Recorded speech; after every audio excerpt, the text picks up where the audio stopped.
The Senate Committee on Foreign Relations will come to order. Welcome, Senator Rubio.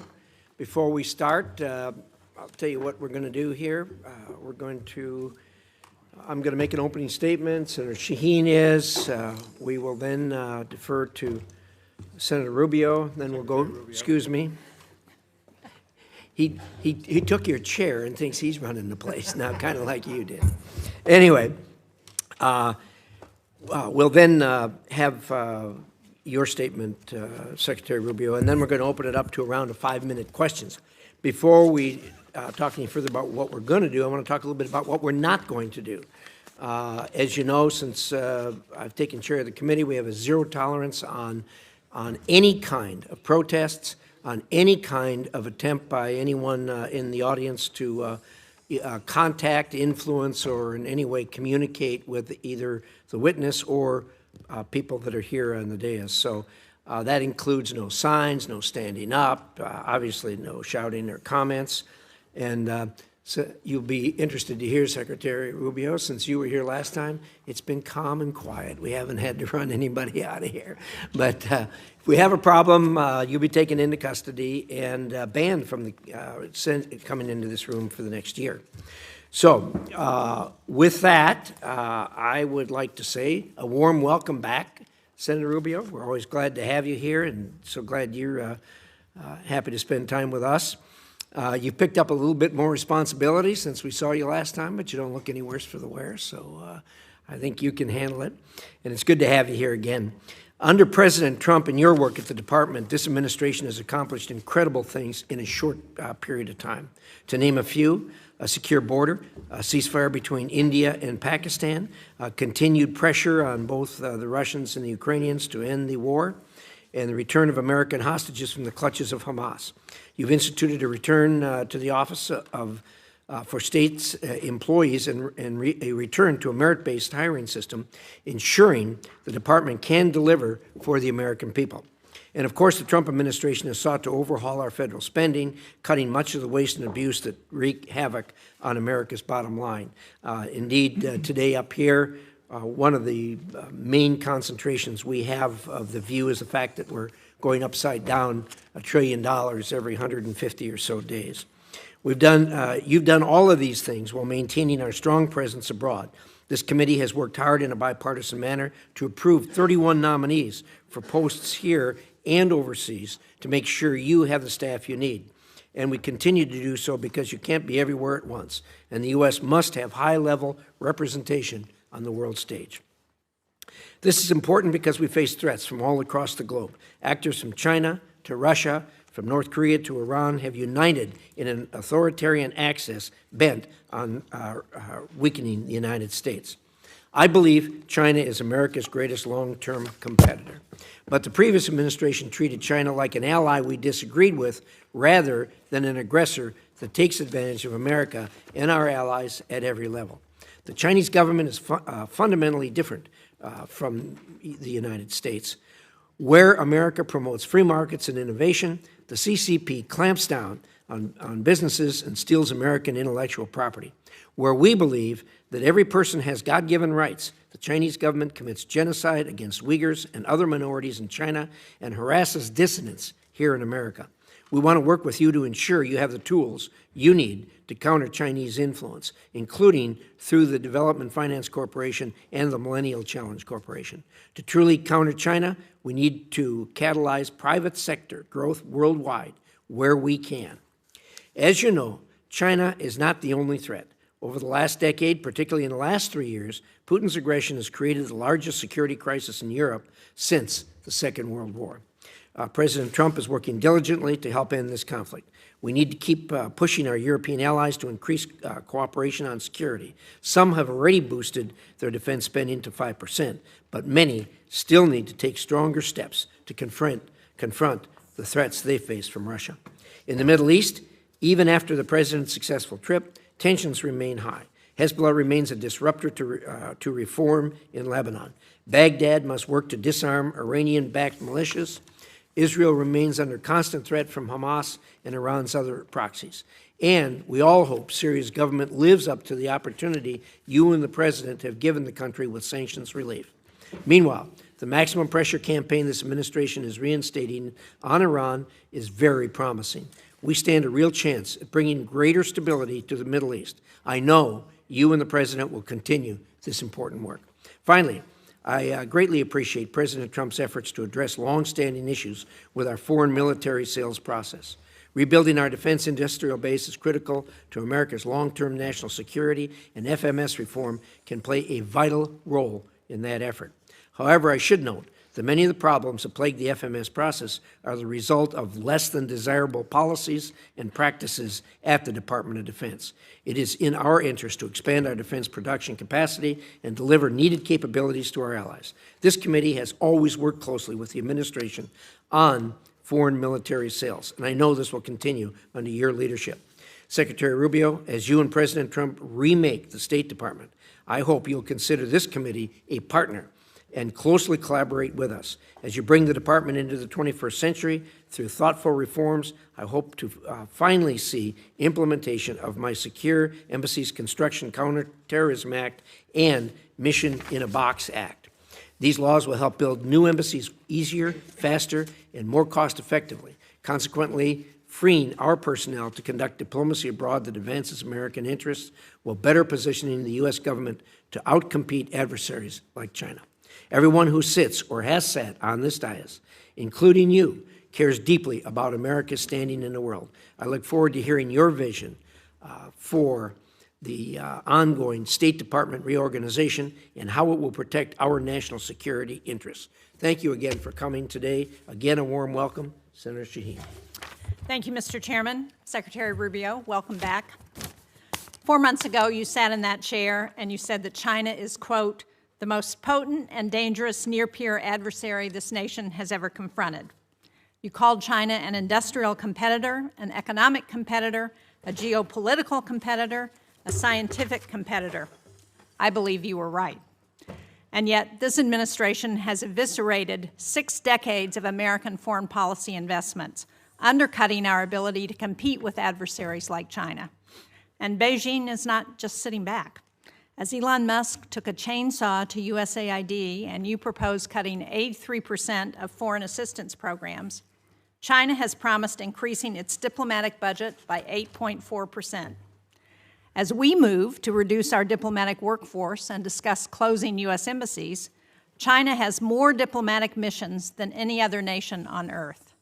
And as the U.S. canceled PEPFAR, our most successful program fighting HIV/AIDS, China has been happy to replace our global health efforts across Africa and Asia. As this administration distracts from serious national security issues with threats against Panama and Greenland, Xi Jinping has welcomed Brazil's president and other Latin American leaders pledging more than $9 billion in investments. And as the U.S. has shuttered Voice of America and Radio Free Asia and crippled the State Department's ability to counter foreign propaganda, China pours billions into propaganda, spreading lies and eroding trust in the U.S. As this administration imposes tariffs on our closest allies, China is courting them in Europe, in Asia, and in our own hemisphere. Beijing is making the case that they are, and the term they are using is frightening, they are a more reliable partner than the United States. And it's not just our allies. Xi has deepened ties with Putin, shielding the Russian economy from sanctions. Because of that, and because President Trump has given away our leverage, Putin doesn't feel pressured to agree to a ceasefire in Ukraine. And for all the administration's talk, for all Elon Musk's promises, according to reports, DOGE has not saved a dime. CBS News reports that the federal government has spent $200 billion more in its first 100 days than it did last year. And according to the Partnership for Public Service, DOGE's cuts might cost American taxpayers $135 billion this year. This is in addition to the costs to American families and businesses stemming from the president's trade war. I recently met with a New Hampshire company that provides ball bearings to the aerospace industry. They do a lot of their business with defense. Their lead time for steel has gone from 20 weeks to 2.5 years because of the tariffs on steel. We can't support our defense industry with a 2.5-year lead time on steel. According to the Yale Budget Lab, consumers face an overall tariff rate of 17.8%, which is the highest since 1934. That's $2,800 per household each year. And these tariffs amount to the largest tax increase during peacetime in U.S. history. 4 months ago, Mr. Secretary, you said we were going to be safer, stronger, and more prosperous. But whether it's President Trump's deals with the Sinaloa cartel to let cartel members into the United States, or watching masked agents abduct a Tufts college student, I don't feel safer. With Canadians canceling summer trips to New Hampshire and hurting our tourism industry, I don't feel more prosperous. And after traveling to Ukraine and visiting the graves of people who were massacred on the orders of a Russian president this administration has bent over backwards to please, I don't feel more secure. To your credit, Mr. Secretary, your trip and the statement from President Trump that he will be lifting sanctions on Syria was welcome news. And you've worked to restart some programs and grant waivers to others. But contrary to what we've heard, life-saving health and humanitarian aid is still not flowing in any meaningful way. My staff was just in Africa. We have photos of the empty shelves and closed-down clinics. We were promised a golden age for America, but instead our disease surveillance programs are down, our counterterrorism programs are in chaos, the ceasefire in Gaza has ended and fighting has begun again, and we have unilaterally disarmed against some of our most dangerous adversaries. You know, one of the things that I'll never forget in the past 4 months is my trip to Ukraine, where we stopped in Poland, which has been one of the most pro-American countries in the world. But because of the cuts and the stop work orders, we met with one civil society leader who was working with Ukrainian refugees.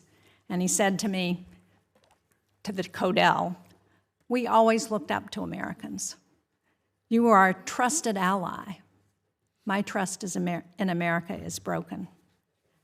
They were told to remove all the American flags with the halt on assistance to foreign assistance. Removing all the American flags is a sad commentary on the foreign assistance legacy for this administration. American flags coming down around the world. Thank you, Mr. Chairman. Well, thank you, Senator Shaheen. Secretary Rubio, there appears to be a modest disagreement in view of the condition today. It's your turn. Close the gap for us, please. Thank you. It's an honor to be here on behalf of the National Archives, and in addition to...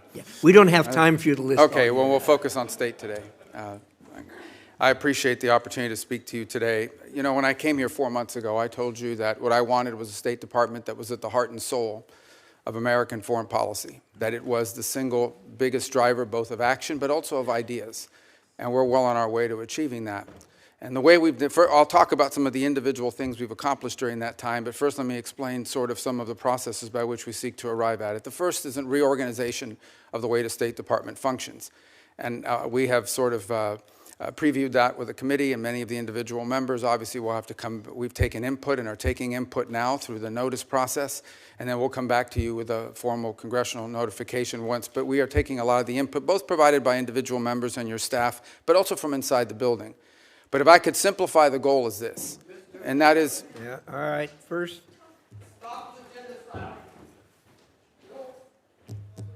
Carry on.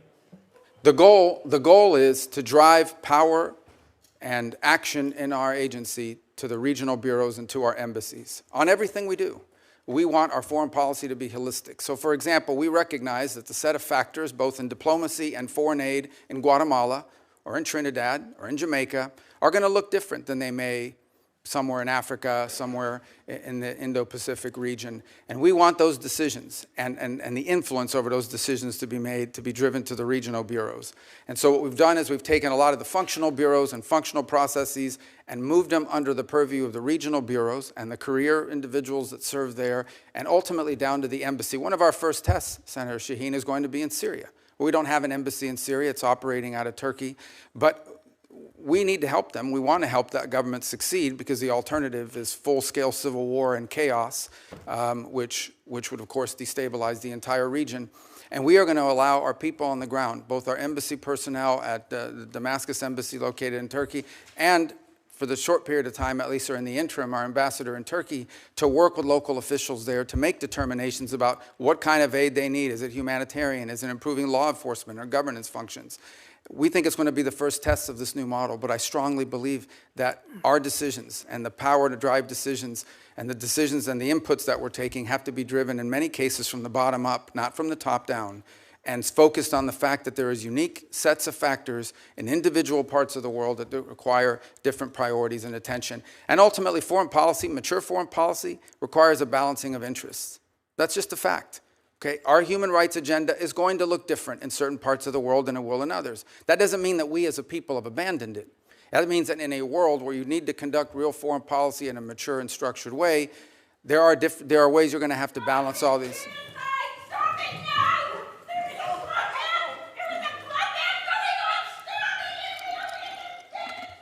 Actually, Senator Rubio, we're making progress. There's protesting in English now. Oh, remember that? Yeah. Remember last time. So we have to understand, and that's why we think it's so important that our regional bureaus be at the core and at the heart of everything we do. And so we feel good about that part of it. By the same token, I think critical to this are some of the reforms we're trying to make to foreign aid. And I said when I appeared before this committee, everything we do has to make us stronger, safer, or more prosperous. So we've undertaken a review of our foreign aid. And the reality is that there are many of these programs, some are good programs. Some make all the sense in the world, and we wanted to pursue those programs. Go ahead. Some of these programs make all the sense in the world, but frankly, on the priority scale, perhaps other programs are more important. Others, frankly, made no sense at all. We can talk about some of those programs today. We funded things around the world that made absolutely no sense. I will say this, even with the reforms we put in place and what we're suggesting is changes to our foreign aid, we still will provide more foreign aid, more humanitarian support than the next 10 countries combined, than the entire OECD, and far more than China. China doesn't do humanitarian aid. China does predatory lending. That's what Belt and Road Initiative is. That's what all of their aid. They have zero record of doing humanitarian aid in the world. And frankly, they don't know how to do it. They have no interest in doing it. What they're very good at is going into some country, making you a loan, and then holding that debt over your head. And that's what they continue doing. By the way, you have to hire a Chinese company to do it. So I don't agree with this assessment that there's no evidence whatsoever that China has either the capacity or the will to replace the U.S. in humanitarian assistance, in food deliveries, or in developmental assistance for that matter. We provide development assistance. They provide debt traps. And that's a point over and over again around the world that we've made, and we found receptive audiences to it. Now look, anytime you undertake reforms of this magnitude that needed to be made, you're going to have hiccups and you're also going to have controversy. But these reforms had to happen. At USAID, 12 cents of every dollar was reaching the recipient. That means that in order for us to get aid to somebody, we had to spend all this other money supporting this foreign aid industrial complex. We're going to find more efficient ways to deliver aid to people directly, and it's going to be directed by our regional bureaus, and it's going to sponsor programs that make a difference, and it's going to be part of a holistic approach to our foreign policy. And I look forward to engaging with this committee and the appropriators as well, and ensuring that we get to the right place on that. My last point I would make, and this is something I am very proud of. I believe, and I'm not besmirching anyone else, but I believe that the approach we have taken at the State Department, and frankly at USAID, but at State Department, to move forward reforms that involved intake from all of our partners, that required input from people within the building. Many of the reforms we've made were driven by people inside the building, many of whom have worked there for 20 or 30 years. And now we are engaged with Congress, both in the House and Senate, in a comment period where we're taking many of your comments and are making changes to our organizational proposals that we look forward to bringing back to you with an official congressional notification. And even after that, there'll be an opportunity to move forward. But the State Department had to change. I'm telling you, it was no longer at the center of American foreign policy. It had often been replaced by the National Security Council or by some other agency of government, when in fact we have these highly talented people, many of whom have served in multiple posts around the world and have a holistic view of how foreign policy needs to be conducted, that were being edged out. Because you know what? When I get a decision memo early on at the State Department and they would hand me these memos, there were 40 boxes on this piece of paper. That means 40 people had to check off, yes, okay, before it even got to me. That's ridiculous. That takes too long. That's why people said, don't use State Department. They take too long, and it's too cumbersome. And any one of those little boxes didn't get checked, the memo didn't move up the chain. That can't continue. We can't move at that pace in this world. Events happen quickly, and we have to be able to move at the pace of relevance. And so I hope to work with you in a productive way to make that possible. You're not going to like all the changes, but I want you to know what the intent of the changes are. It is not to dismantle American foreign policy, and it is not to withdraw us from the world. Because I just hit 18 countries in 18 weeks. That doesn't sound like much of a withdrawal. And I see some of these foreign ministers, including individuals from Ukraine, more than I've seen my own children. And I talk to them at least 3 times a week. We are engaged in the world, but we're going to be engaged in a world that makes sense and that's smart. And that isn't about saving money. It is about ensuring that we are delivering to our people what they deserve, a foreign policy that makes America stronger, safer, and more prosperous. Thank you. Thank you, Senator Rubio. We're going to do a round of questions. We'll go 7 minutes since we have a secretary here. And I'm going to start. One of the things that you mentioned, and admittedly, what we're dealing with here is a large number of subjects. I want to focus on one that Senator Shaheen and I have worked together on, and that's the Syria matter. Thank you and the President for suspending or lifting the sanctions on Syria. I think the next step, and I think you agree with us that both Syria and Lebanon are opportunities for us. And we need to explore the opportunities with a careful eye on what's going on to make sure it stays on track. I think the next step, as far as I'm concerned, as far as moving Syria forward, is getting personnel on the ground there. And you and I talked about the possibility of opening the embassy. And I understand that this isn't a classified setting, but can you maybe describe for us the challenges of opening the embassy, why we haven't done it to this point, staying within the bounds of the. Yeah, well, it's entirely driven by security concerns. By the way, it's not the transitional authorities. We don't think they would harm us, but there are other elements on the ground in Syria that we have to be able to protect our people. Important point. And there are the ability, you don't just have to be able to get people in, you have to be able to get people out. We have all kinds of requirements that are there for a reason. If someone is hurt, do you have a medical evacuation plan? Can you secure a facility from an attack from an armed group, many of whom are still running loose in the country, unfortunately? It's one of the fundamental challenges the transitional authority is facing. On the broader point of Syria, I would say when Syria, if you look at the history of the region, when Syria is unstable, the region becomes unstable. And this has certainly been true after the Arab Spring led to the Assad rebellion against Assad, and that really destabilized the entire region. And then it turned Syria, frankly, into a playground for jihadist groups, including ISIS and others, that used it to operate and to destabilize their partners. So you have this change in December. And my view, which I've discussed with many of you individually, is the bad news is that the transitional authority figures, they didn't pass their background check with the FBI, okay? They've got a tough history and one that we understand. But on the flip side of it is, if we engage them, it may work out, it may not work out. If we did not engage them, it was guaranteed to not work out.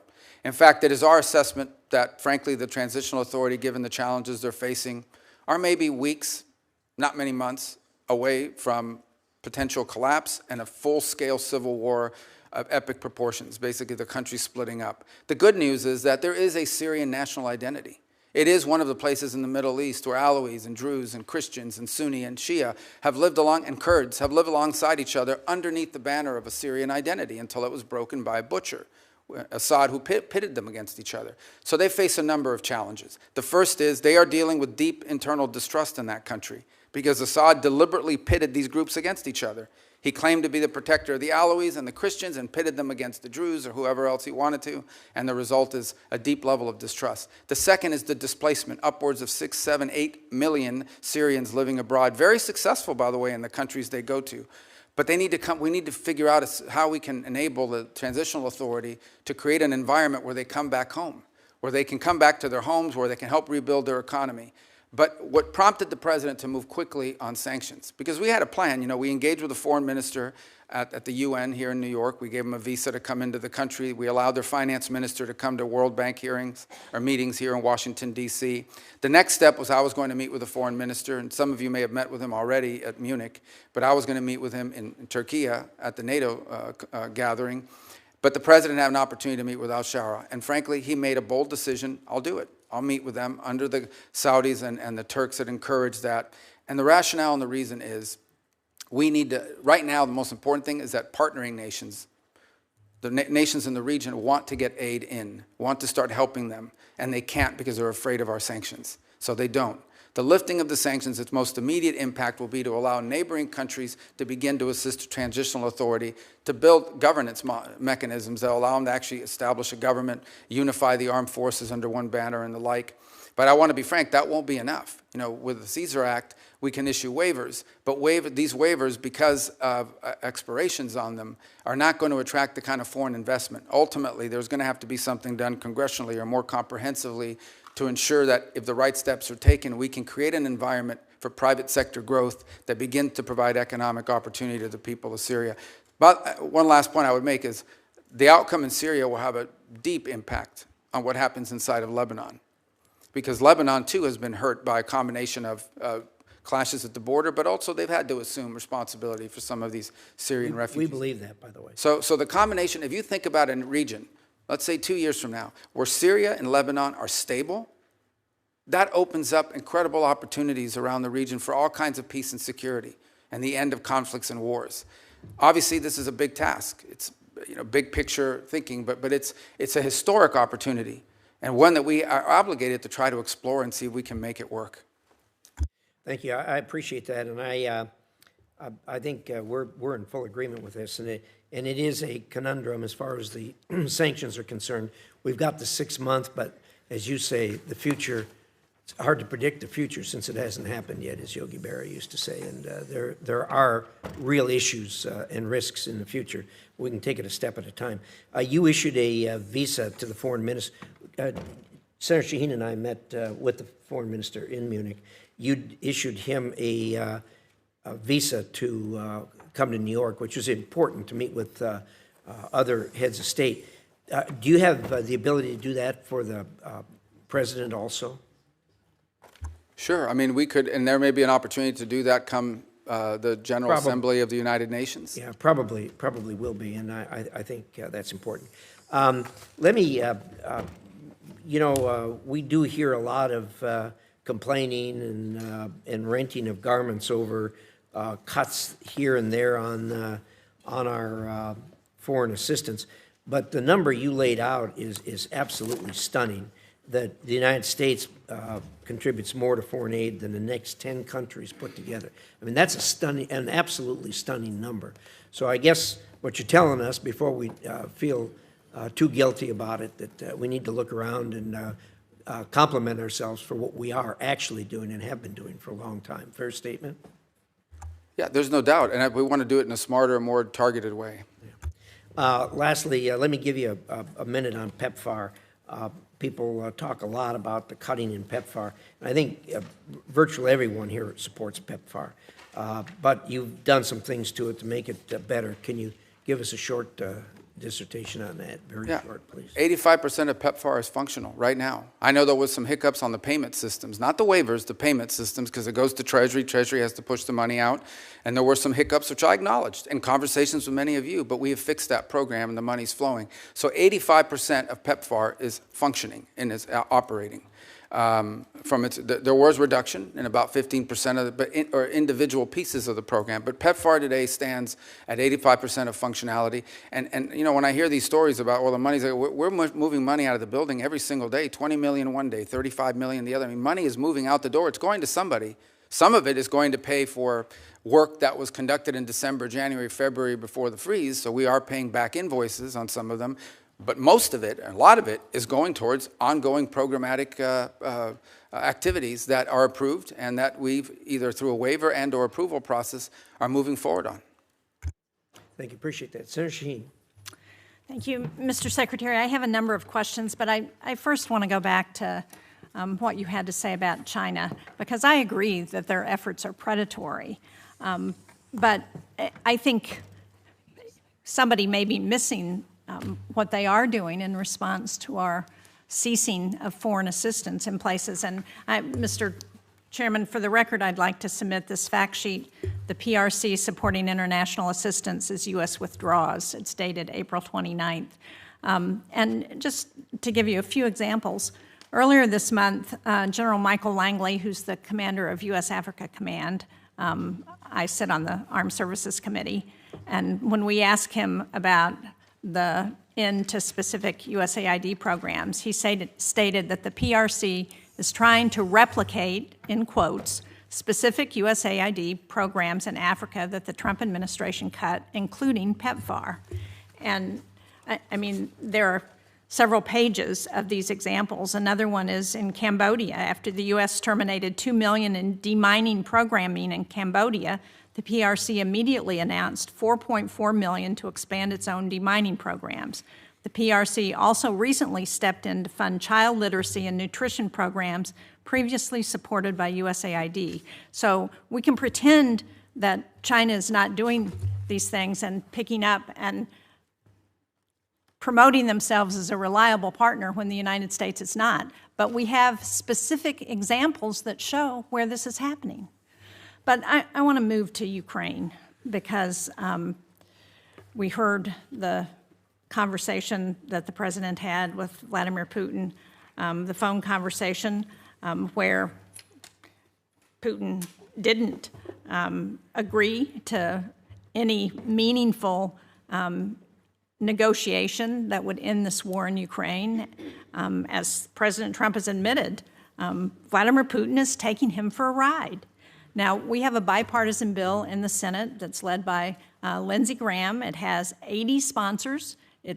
I understand that the House members are ready to take this up on a discharge petition if we pass it out of the Senate. How much longer until we rein Putin in? And are you prepared to support that sanctions bill that Graham and Blumenthal and 78 other members of the Senate support? Well, let me answer your last question first, and that is about the bill. We obviously can't control what Congress does, and we've told the Russians this. Not now, 6, 8 weeks ago. I believe, Senator Shaheen, you were involved in a conversation that made it clear to the Russians what would happen if there was no progress made. And that's been repeated multiple times. I would also make this point, and it's important. Every single sanction, not one sanction has been lifted on the Russians. Every single sanction that was in place under the previous administration remains in place. So this idea we've given up leverage, well, we have the same leverage today that we had under the previous administration.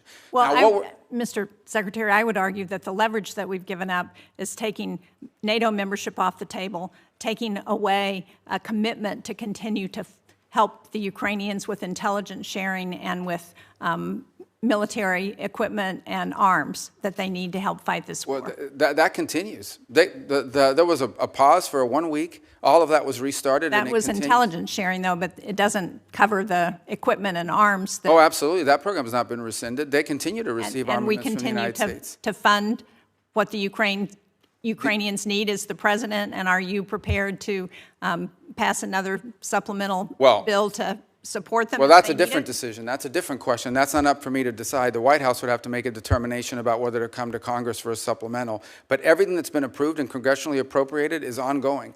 In fact, to the extent that the Ukrainians have asked for anything additional, what they've asked for is air defenses, Patriot units, which frankly we don't have. But we are working closely with our NATO allies. There are NATO allies that do have some batteries of Patriot missiles that they could provide or transfer over to the Ukrainians to defend, for example, the airspace of Kyiv and other places. And we've been encouraging in that front and working alongside our partners there to get deliveries of some of these systems. As you can imagine, none of these countries want to give up their Patriot systems either. But we can't make them fast enough, and part of the challenge we have in Ukraine is that munitions are being expended substantially faster than the ability of the broader West, not just us, but the West, to produce them. Now, that said, on the issue of Ukraine, here's what we can all agree on. There is no military solution to this crisis. Right. It will have to end in a negotiated settlement. And the fundamental challenge we have in Ukraine is this. Russia wants what they do not currently have and are not entitled to, and Ukraine wants what they cannot regain militarily. And that's been the crux of the challenge. I don't disagree with that at one level, but on the other hand, what Vladimir Putin is doing now is playing for time, and he's playing this president like a fiddle. And the longer he plays it, the more opportunity he has to gain territory in Ukraine, and the harder it's going to be to get him to the table. What we need to do is to put pressure on Vladimir Putin in every way we can to ensure that we can get them to the negotiating table. Well, I disagree with this playing with a fiddle analogy, because the truth of the matter is when Vladimir Putin woke up this morning, he had the same set of sanctions on him that he's always had since the beginning of this conflict, and Ukraine was still getting armaments and shipments from us and from our allies, and the European Union is about to impose additional sanctions, and the U.S. is looking for no Patriot batteries to be able to transfer from other NATO nations into Ukrainian hands. And what the president's trying to do is end a war. He's trying to end a bloody, costly war that neither side can win, and people are dying every single day. And so, but this notion that, I don't, what has Putin gained throughout this? He hasn't gotten a single concession. He hasn't gotten a single sanction lifted. And the more time he gets without additional pressure on Russia, the more incentive he's got to continue to gain territory and continue to play for time. But I want to just get to a final question because my time is running out, and that is, I recently wrote a letter to you about the issuance of executive orders on thousands of Afghan allies. These are people who fought alongside our military during the war in Afghanistan. They've been stranded in Qatar and Albania and Pakistan and Afghanistan. These are individuals who have been vetted already. They're ready to travel to the United States. And the question I have is this administration going to allow them to come to the United States as it promised? Because unless we're willing to keep our commitments to those people who were willing to fight and die alongside of us, then how can we ever ask people to do that again? Yeah, a couple points. Some of those are I think the issues that's getting mixed up here is whether we are going to pay for them to fly to the United States once a visa is issued, or whether they have to find their own transportation to the U.S. So there's two separate topics: our payment to move people forward, but also the issuance of the visas. And when that is still going through an internal review as to who is going to be allowed in, there's been a review of the vetting process that's been used. Frankly, there have been some errors found in the previous vetting process that we're concerned about, and I'm separating out from that audience people who we have closely vetted because we've been working alongside them for many years with regards to their service alongside our intelligence forces or special operators on the ground from the broader. Remember, they're also bringing dependents with them. And so there were some concerns early on about freezing or slowing down this program until we could determine whether we were properly vetting people to come towards the United States. And that process is ongoing, and I think we'll have more concrete answers for you, which I know is not satisfactory at this moment, but we've obviously had a lot going on. But this is something that we've heard a lot from both our DoD partners and others in the intelligence community, and we're working to make progress on that. I'm out of time, but just to clarify, on last week, Secretary Noem announced that temporary protected status, which I understand is not exactly the same, but for over 8,000 Afghans would end on July 12th. Many of those people are people, again, who fought and died alongside of our men and women in the military. And for us to send them back to sure death at the hands of the Taliban is just not what they were promised when they agreed to fight with us. Thank you, Mr. Chairman. Thank you, Senator Shaheen. Senator Ricketts. Thank you, Mr. Chairman. Secretary Rubio, welcome. The United States is at its most dangerous time in our history since World War II. And we know, we can see what Russia's done in Europe. We know the increasing aggression of communist China, Iran, North Korea. I want to hit upon Iran real quickly here. As you know, this is a theocracy that's got brutal mullahs and corrupt military. They chant death to America, death to Israel. You've had 4 rounds of negotiations with them so far, and I think you framed it best when you said earlier this month they have to walk away from sponsoring terrorists, they have to walk away from helping Houthis, they have to walk away from building long-range missiles that have no purpose to exist other than having nuclear weapons, and they have to walk away from enrichment. That was your quote earlier. And that enrichment is particularly important, as you've stated, and Steve Witkoff reemphasized over the weekend, the ability to enrich at 3.67%. For a civilian program, it only takes a few weeks to get to 90% for a military-grade weapon. Now, what I'd like you to just talk about real briefly is, what are you thinking about when you say they've got to get rid of their nuclear program, they've got to have complete disarmament? Is it still the policy that they cannot be allowed to enrich at all in Iran? Thank you. Well, obviously, these are ongoing, I hope to be ongoing negotiations, because the alternative would be far worse, in my view, but maybe necessary. But we hope that we can reach an agreement with Iran. So here's the baseline that I've described to everybody on it. If what Iran wants is a civil nuclear program, energy, the ability to develop nuclear energy, there's a model for that multiple countries around the world currently follow. And that allows them to build reactors and then bring in enriched material and use it to generate electricity.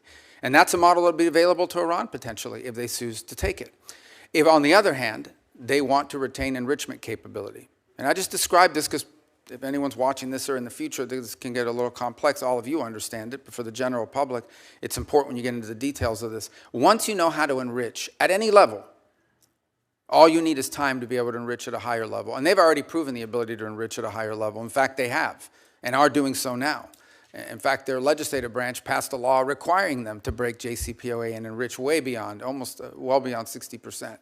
So you're absolutely right. About 90% of the work of enrichment is getting to that 3.67 level. After that, the rest of it is just a matter of time, not to mention what the gap is from the 20% for medical isotopes, which is the other thing they insist upon. So the Iranian position is that they don't just want energy. They claim that enrichment is a matter of national pride. It is our view that they want enrichment as a deterrent. They believe that it makes them a threshold nuclear power and as a result becomes untouchable. And that is the crux of the situation we're facing right now. And there are other actors, and I won't go much deeper into that, but there are other nation states in the region that are also range from uncomfortable all the way to view as an existential threat the belief that Iran could ever be in a position of maintaining its enrichment capability in the long term that could quickly be weaponized. So that is the basis upon which we are negotiating with the Iranians. Our hope is that we can encourage them to show them a path towards prosperity and peace that allow them to develop their economy, that allow them, if they want, to have a civil nuclear energy program like other countries around the world have without enrichment. And it's our hope we can encourage them in that direction. The president has been very clear, and I won't elaborate any further, that they are never going to get a nuclear weapon. That is not going to happen. But I much prefer, and I would venture to guess all of you would much prefer, if we could reach an arrangement where they agree to this off-ramp, to this pathway towards prosperity and peace, as opposed to the road they have been on for the last 20 years. And it will not be easy. But that's the process we're engaged in now. Right, thanks. So let's go to communist China, because they're the greatest existential threat that we face as a nation.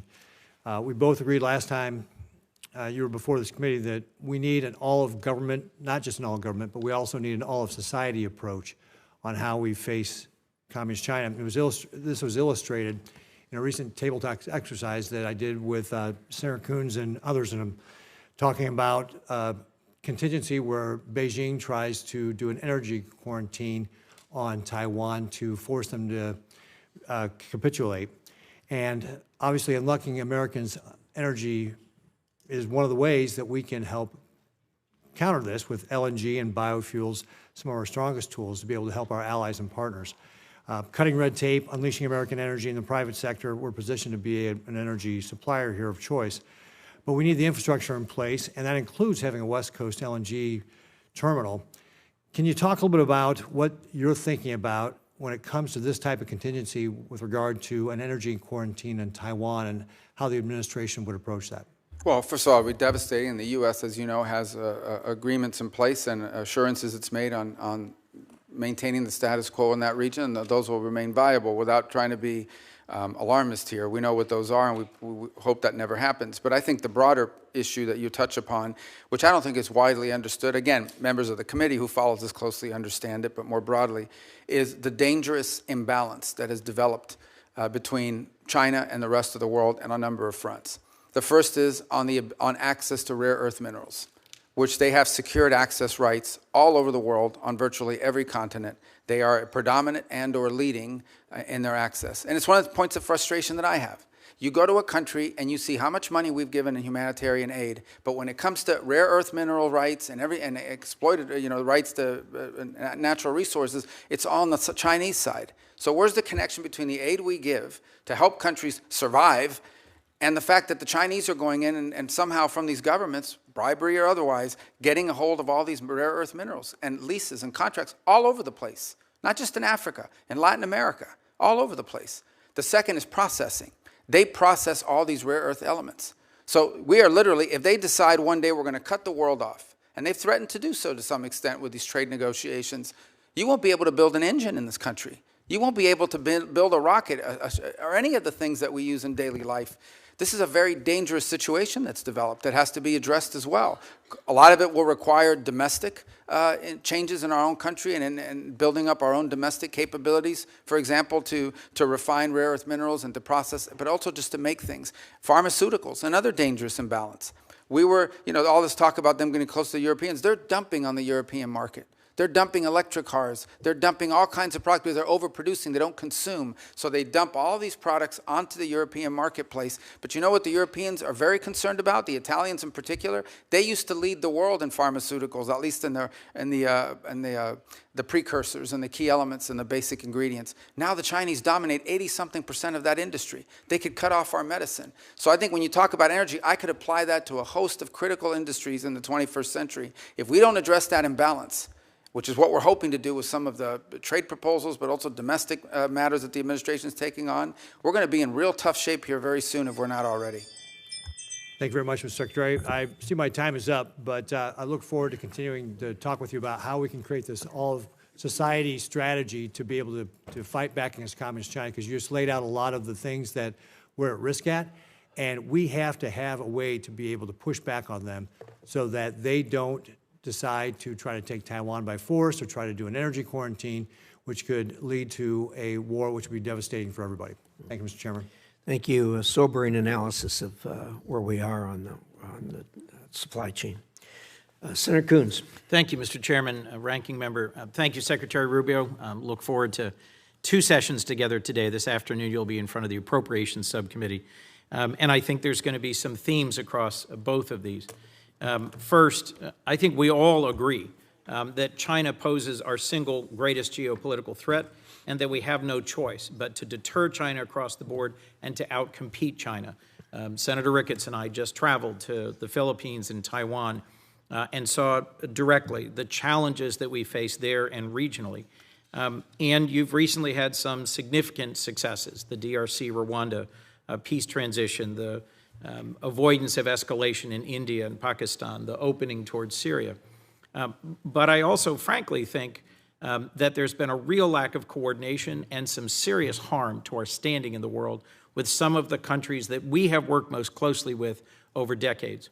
The DOGE-driven, abrupt and largely illegal cancellation of billions of dollars of contracts for humanitarian relief and aid, and the disrespect and the dismissal of thousands of AID staff and our NGO partners stands in sharp contrast to the state reorganization process you just presented on in your following. You've submitted plans and proposals. We're having a conversation. You're going to send a congressional notification. We're going to have a hearing. That's the way that the reforming of USAID could have and should have happened. And so I just at the outset had to say, as someone who spent 15 years traveling the world, visiting both our partners and allies, looking at independent or semi-independent agencies like the MCC and the DFC and their role, and visiting NGO partners and the USAID, I reject the broad characterization of them by Elon Musk and DOGE as criminals who were wasting taxpayer money. You've heard across all of us support for PEPFAR, concern about humanitarian relief, and the vision that this is a key strategic asset for us. It's my hope that we'll work together to actually make real a more effective, focused, and sustainable foreign aid component to what STAID does, and sustaining organizations that we help build together, like the MCC, the DFC, and the Global Fragility Act. So let me turn to this for a moment. My colleague, Senator Shaheen, made reference to places in the world where the CCP and the PRC have stepped forward. I agree, they're never going to deliver humanitarian aid the way we used to and with the breadth, depth, and effectiveness that we have. But I also think they're taking advantage of the opening to say that we're not reliable, that our decades-long partnerships can't be sustained and extended, and to question our motivations. So I think we need to step out quickly to avoid creating a big hole in our credibility globally. Let me just start on a few questions with Ukraine. The previous administration worked closely with our partners and allies in Europe on sanctions to tighten them, to close loopholes, to extend designations. Are you continuing to do that? Work with our allies? To tighten the Yeah, sanctions so, on Russia? well, first of all, the Europeans have their own set of sanctions, and we've coordinated with them very closely. In fact, the president had a call with at least 6 leaders from Yes. Europe yesterday.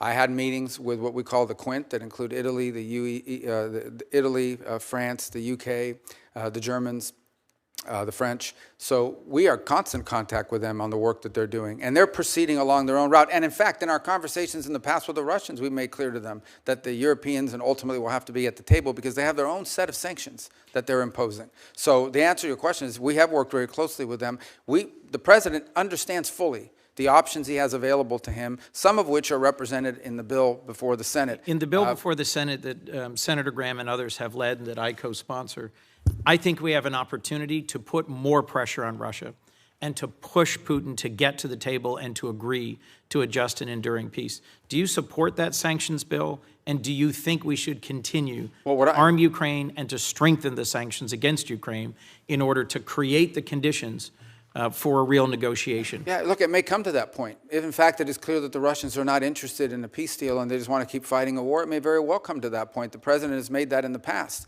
Our belief, the president's belief, is he believes that right now, if you start threatening sanctions, the Russians will stop talking. And there's value in us being able to talk to them and drive them to get to the table. We'll see. Look, they have to do this. No one's claiming that this is a guarantee. President Zelensky reversed himself, showed up, was ready and willing to negotiate. And Putin, I think, my view, continues to play for time. Well, so I hope that we can work together to put more pressure on Putin to get to the table and to resolve this.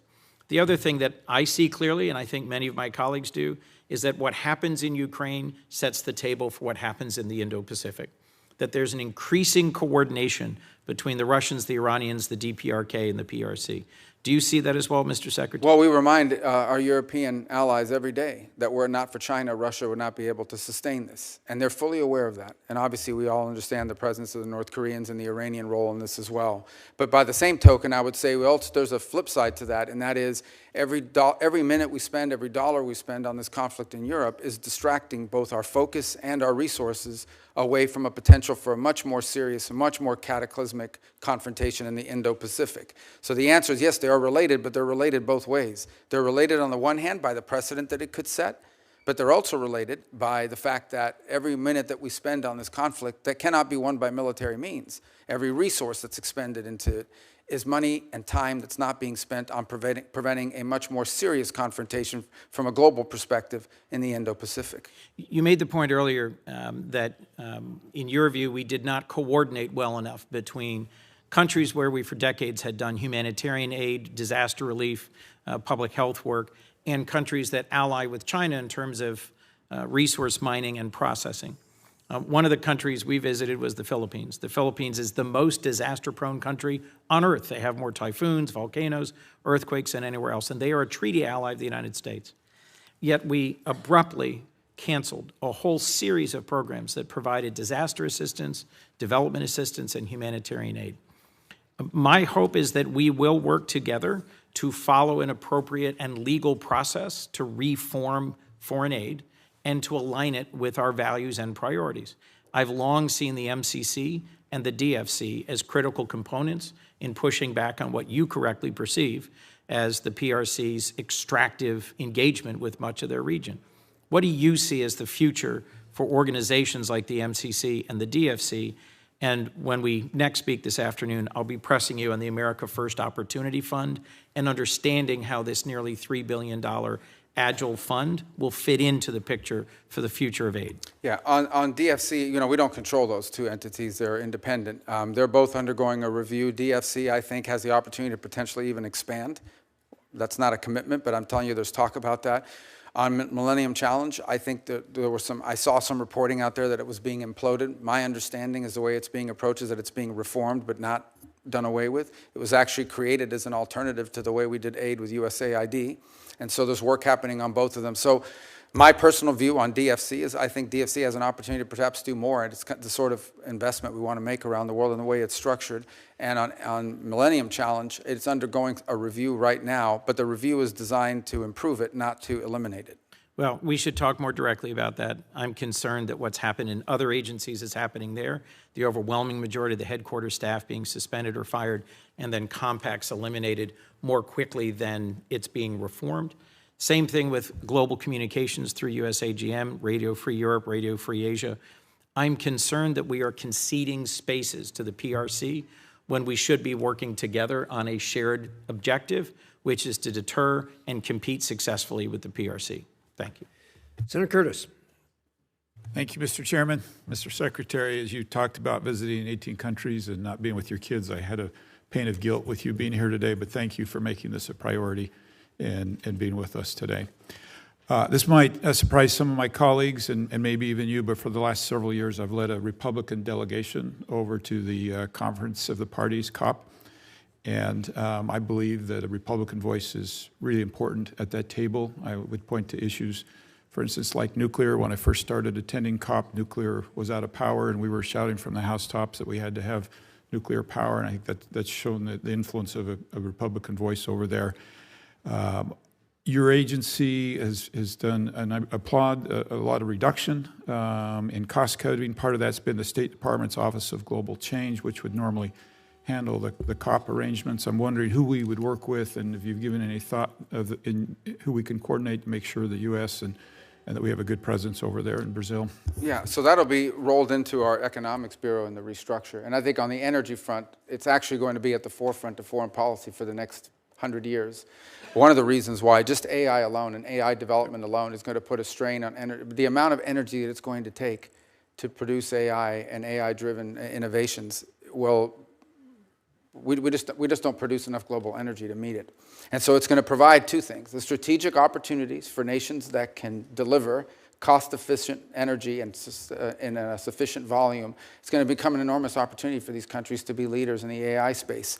But the other is it's going to put a strain on everybody else because it's going to use up those energy resources. So we need to be at the table to have conversations about how, not just what our role in energy is, but how we help invest or partner with countries that have a supply of energy. So as an example, Paraguay has a hydroelectric plant right now, and they were in a long-term deal with Brazil where they sold them 50% of the energy being produced. That deal is now expired. They're trying to figure out what to do with the 50% of electricity generated by hydropower that is no longer going to be going to Brazil. And they can't put that in a tank and ship it overseas. So someone, if they're smart, is going to go down to Paraguay and open up an AI facility. Guyana has just made extraordinary discoveries on natural gas and oil. This is a country that's going to become incredibly rich very quickly and has an opportunity to both invest that wealth to develop their society, but also become a platform for other industries that could help strengthen the region. For the sake of time, I just would love to work with the State Department on that, make sure we have a good presence for that message. I also believe the United States can carry a message that you don't have to give up affordability, you don't have to give up reliability, and we can also be clean. I think that's a really strong message for us. Foreign assistance has been talked about a lot today, and I'd like to just point out that there are a number of philanthropic entities in Utah. We have the Church of Jesus Christ of Latter-day Saints who are really ready to stand up and go to work. I know Catholic Charities, there's many like that, and just want to make sure you're factoring those into kind of your rebuild and restructure. I know there are a lot of people like that ready to jump in and be part of this. Absolutely. And just to go back on foreign aid for a moment, we're going to be doing foreign aid. We're going to be doing humanitarian relief, disaster relief. We're going to be doing all the things we've done before, maybe not some of the same projects, but we're going to be doing all of it. The difference is it's going to be coordinated out of the umbrella of the State Department, and it's going to be part of a cohesive, coherent foreign policy. And it's going to be driven by our embassies and our regional bureaus. So in the case of the Philippines, which was brought up a moment ago, we're going to rely not just on the region, the bureau here in Washington, but in our embassy on the ground to help us every single year construct what aid needs to be delivered, be it humanitarian or disaster relief or the like, to that country. And that's been missing, that sort of cohesive approach to how we treat foreign aid as a tool in our broader toolbox, as opposed to its own toolbox altogether. We want to make it part of our broader toolbox on foreign policy. Yeah, and I think my only footnote is, as we do that, let's keep in mind that many people are willing to participate and be part of this without a drag on the U.S. tax dollar that I think can complement the vision that you just laid. I've had the opportunity to work with you on the House side on some legislation and to some degree fill some of your big shoes here on Taiwan and Hong Kong. And I just wanted to touch on that briefly. I know Senator Ricketts brought up Taiwan. With the recent implementation of more national security laws and the blockade-style drills around Taiwan, how can Congress better work with you and your department to support you and make sure we're doing everything that we can do? I mean, unfortunately, with Taiwan, I think with Hong Kong, as we've seen, as its autonomous stand, I think our law now reflects that, is no longer real. It is basically an extension of, and I think one of the great examples of that is a company named Hutchison Ports, which is headquartered in Hong Kong. And they control two of the main facilities, the two main facilities on the Panama Canal. And everyone was saying, well, they're not a Chinese company. They're not Chinese. They're a private Hong Kong company. Well, when Hutchison Ports decided they were going to sell, all of a sudden the Chinese government's put all kinds of pressure on them, and it slowed down the deal. So how can it be if this company is an independent Hong Kong company, why do they care what the Chinese authorities think? Well, the reason is because they are under Chinese control and Chinese influence. And the fact they're headquartered in Hong Kong is no longer a protection from that. So I think it's important for us to understand Hong Kong cannot become a place where China can evade, be it sanctions or restrictions, by simply hiding behind some company who has an address there. It is sadly, tragically, and unfortunately, fully under the control, for national security perspectives, of authorities in Beijing. And sadly, as part of that, has lost all of the values that were in Hong Kong before, of a free press, of free people, that went with that as well. Yeah, those are incompatible with authoritarian rule. Good. Thank you. Thank you for being here today, Mr. Chairman. I yield. Thank you, Senator Curtis. Senator Murphy. Thank you very much, Mr. Chairman. Thank you, Mr. Secretary, for being here. Before I ask my questions, I just ask that after this hearing, you go back and reconsider a claim that you made in your opening statement. It would certainly shock Americans to hear that only 12% of our foreign aid reaches recipients, needy recipients on the ground, the people who need the help. That is not actually an accurate number. That is the amount of our aid that goes directly to local groups on the ground. But as you know, most of our aid runs through bigger international organizations like Save the Children. Those entities are getting somewhere around 80–85% of the aid we give them directly to recipients on the ground. And so I think what you've done to shutter USAID is illegal, but I also think it's bad policy, and I do think it's important for us to all be operating with the same set of facts. And the fact is not that only 12% of taxpayer dollars are ending up in the hands of the people who really need it on the ground. Mr. Secretary, I wanted to talk to you about the president's personal business interests. During his first term, he made the decision to not enter into any new business deals during his presidency, that Trump-affiliated businesses would not enter into any foreign business arrangements. And that made sense because obviously it can be confusing for foreign governments to know how to try to win favor with the U.S. government if they have one route, making concessions that are good for U.S. national security, and they also have another route, which is perhaps helping the president's business interests. The president obviously changed that policy, and in this administration, his business interests are announcing new agreements and new investments into those business interests by foreign governments. And I think it stands to reason that creates a real problem for foreign policy, and it creates a problem for foreign governments in which they don't exactly know what the best way is to try to get on good terms with the U.S. government and with the White House. Is it to do what's right for American national security, or might it also be to do a business deal with the President of the United States or the entities that he controls? Just to clarify, when the President's businesses are engaged in negotiations, for instance, with the UAE, on their stablecoin business. There was this big investment announced recently. You are not part of those negotiations. Those are being done by the president's family or those representing the president's business. Yeah, I'm not aware the president's involved in managing any business. He's, other than the presidency of the United States, his family is allowed to make business deals. They continue to operate the enterprises that his family ran. I also don't accept the notion that these deals, that, for example, in Saudi Arabia or the UAE or Qatar, had anything to do with the president. For example, the Qatar bought $200 billion worth of airplanes from Boeing. The president's not a as far as I know, not a shareholder, certainly doesn't own Boeing. So the overwhelming, if you look at the deals that were structured, they were involved in investments in the United States. That's the deals he signed, and or investments in, for example, the UAE or Saudi Arabia involving artificial intelligence. UAE did announce a massive investment in World Liberty Financial, and World Liberty Financial is controlled by the president. And the president does actively engage in these businesses. He uses his social media to market the businesses that are being run by his family. I mean, just go on to his social media feed and you will see him marketing his meme coins. So that is the president of the United States. That is not his son's doing. But that, just to be clear, that was not part of this. That was not an announcement as part of this trade visit that was conducted into the Middle East. Well, whether or not it was made during the time the president was there are obviously business deals being done between Trump entities and these countries. Let me ask you about the one that is probably most confusing to this committee, which is the planned gift of a plane to either the United States government or the president.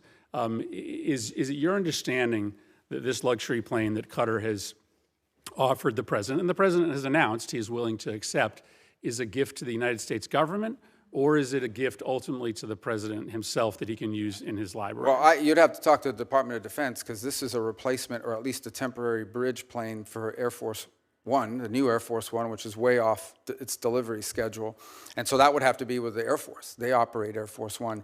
My understanding of it basically has been from the very beginning that this is a plane that was identified after talking to Boeing about what other planes around the world would fit the bill that are out there that could be used now. They identified the ones the Qataris had as an opportunity for one, and as a result, or the UAE had that as opportunity for one, and that's how that deal was. And it's not your understanding that the plane ultimately will belong to the president or to the president's library after. Well, I'm not involved at that level of it. I've never heard that before. What I've heard is that plane will replace Air Force One, which is an Air Force plane. Let me ask you about the dinner that's happening this Thursday night. The president has offered access to him to the 200 top purchasers of his meme coin.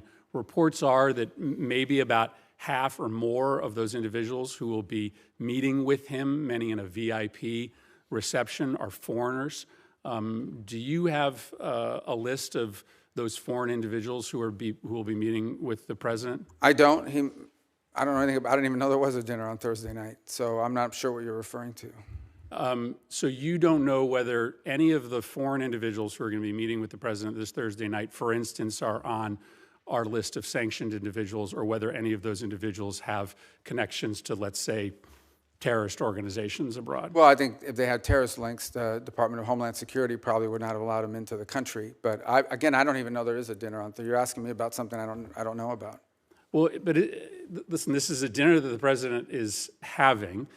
It is likely going to involve some very significant foreign interests. You have to be pretty wealthy in order to be able to get inside this dinner. Isn't that a relevant question for the Secretary of State? Yeah, I'm not the social Which foreign secretary, interests are going to be speaking to the president? I mean, it's kind of naive to believe that they aren't going to be in that room talking about national security matters. Well, I don't think that that's the case at all, because I would be aware if it was the case. The truth of the matter is I interact with government officials and others in governments of other countries. That's what I'll tell you, you're asking me about a dinner I don't know anything about. I can't answer you because I don't know anything about this dinner. It's the first I heard of it. Like I said, I don't keep the president's social schedule. It's not on my phone. It's not in my pocket. I don't even know. I can't comment on a dinner I know nothing about. Yeah, I think that represents a real problem for this committee, because there is clearly a way around the State Department for foreign individuals of significant influence and wealth to be able to directly lobby the president of the United States. But I don't think your that's answer fair. is that you don't know this is happening. Well, I don't know that there's that a dinner. in and of itself is a I don't know problem. that there's a dinner, and I don't know what the guest list is, but I can tell you I've run into the president of FIFA from the World Cup. He's here all the time. I see him. He's a private individual. It's not a government entity,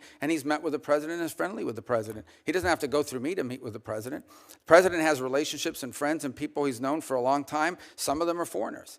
That's not unusual. Yeah, but you're asking me about a specific dinner and implying the nefarious impact. I can't comment on a meeting on with a the dinner. president. I think you should probably endeavor to get your hands on the list to make sure that there aren't individuals there who are perhaps contravening national security interests that the Well, I don't think Department of I don't State have any is concern about that. prioritizing. Ultimately, I don't have any concern that the president having dinner with someone is going to contravene the national security of the United States. Thank you, Mr. Chairman.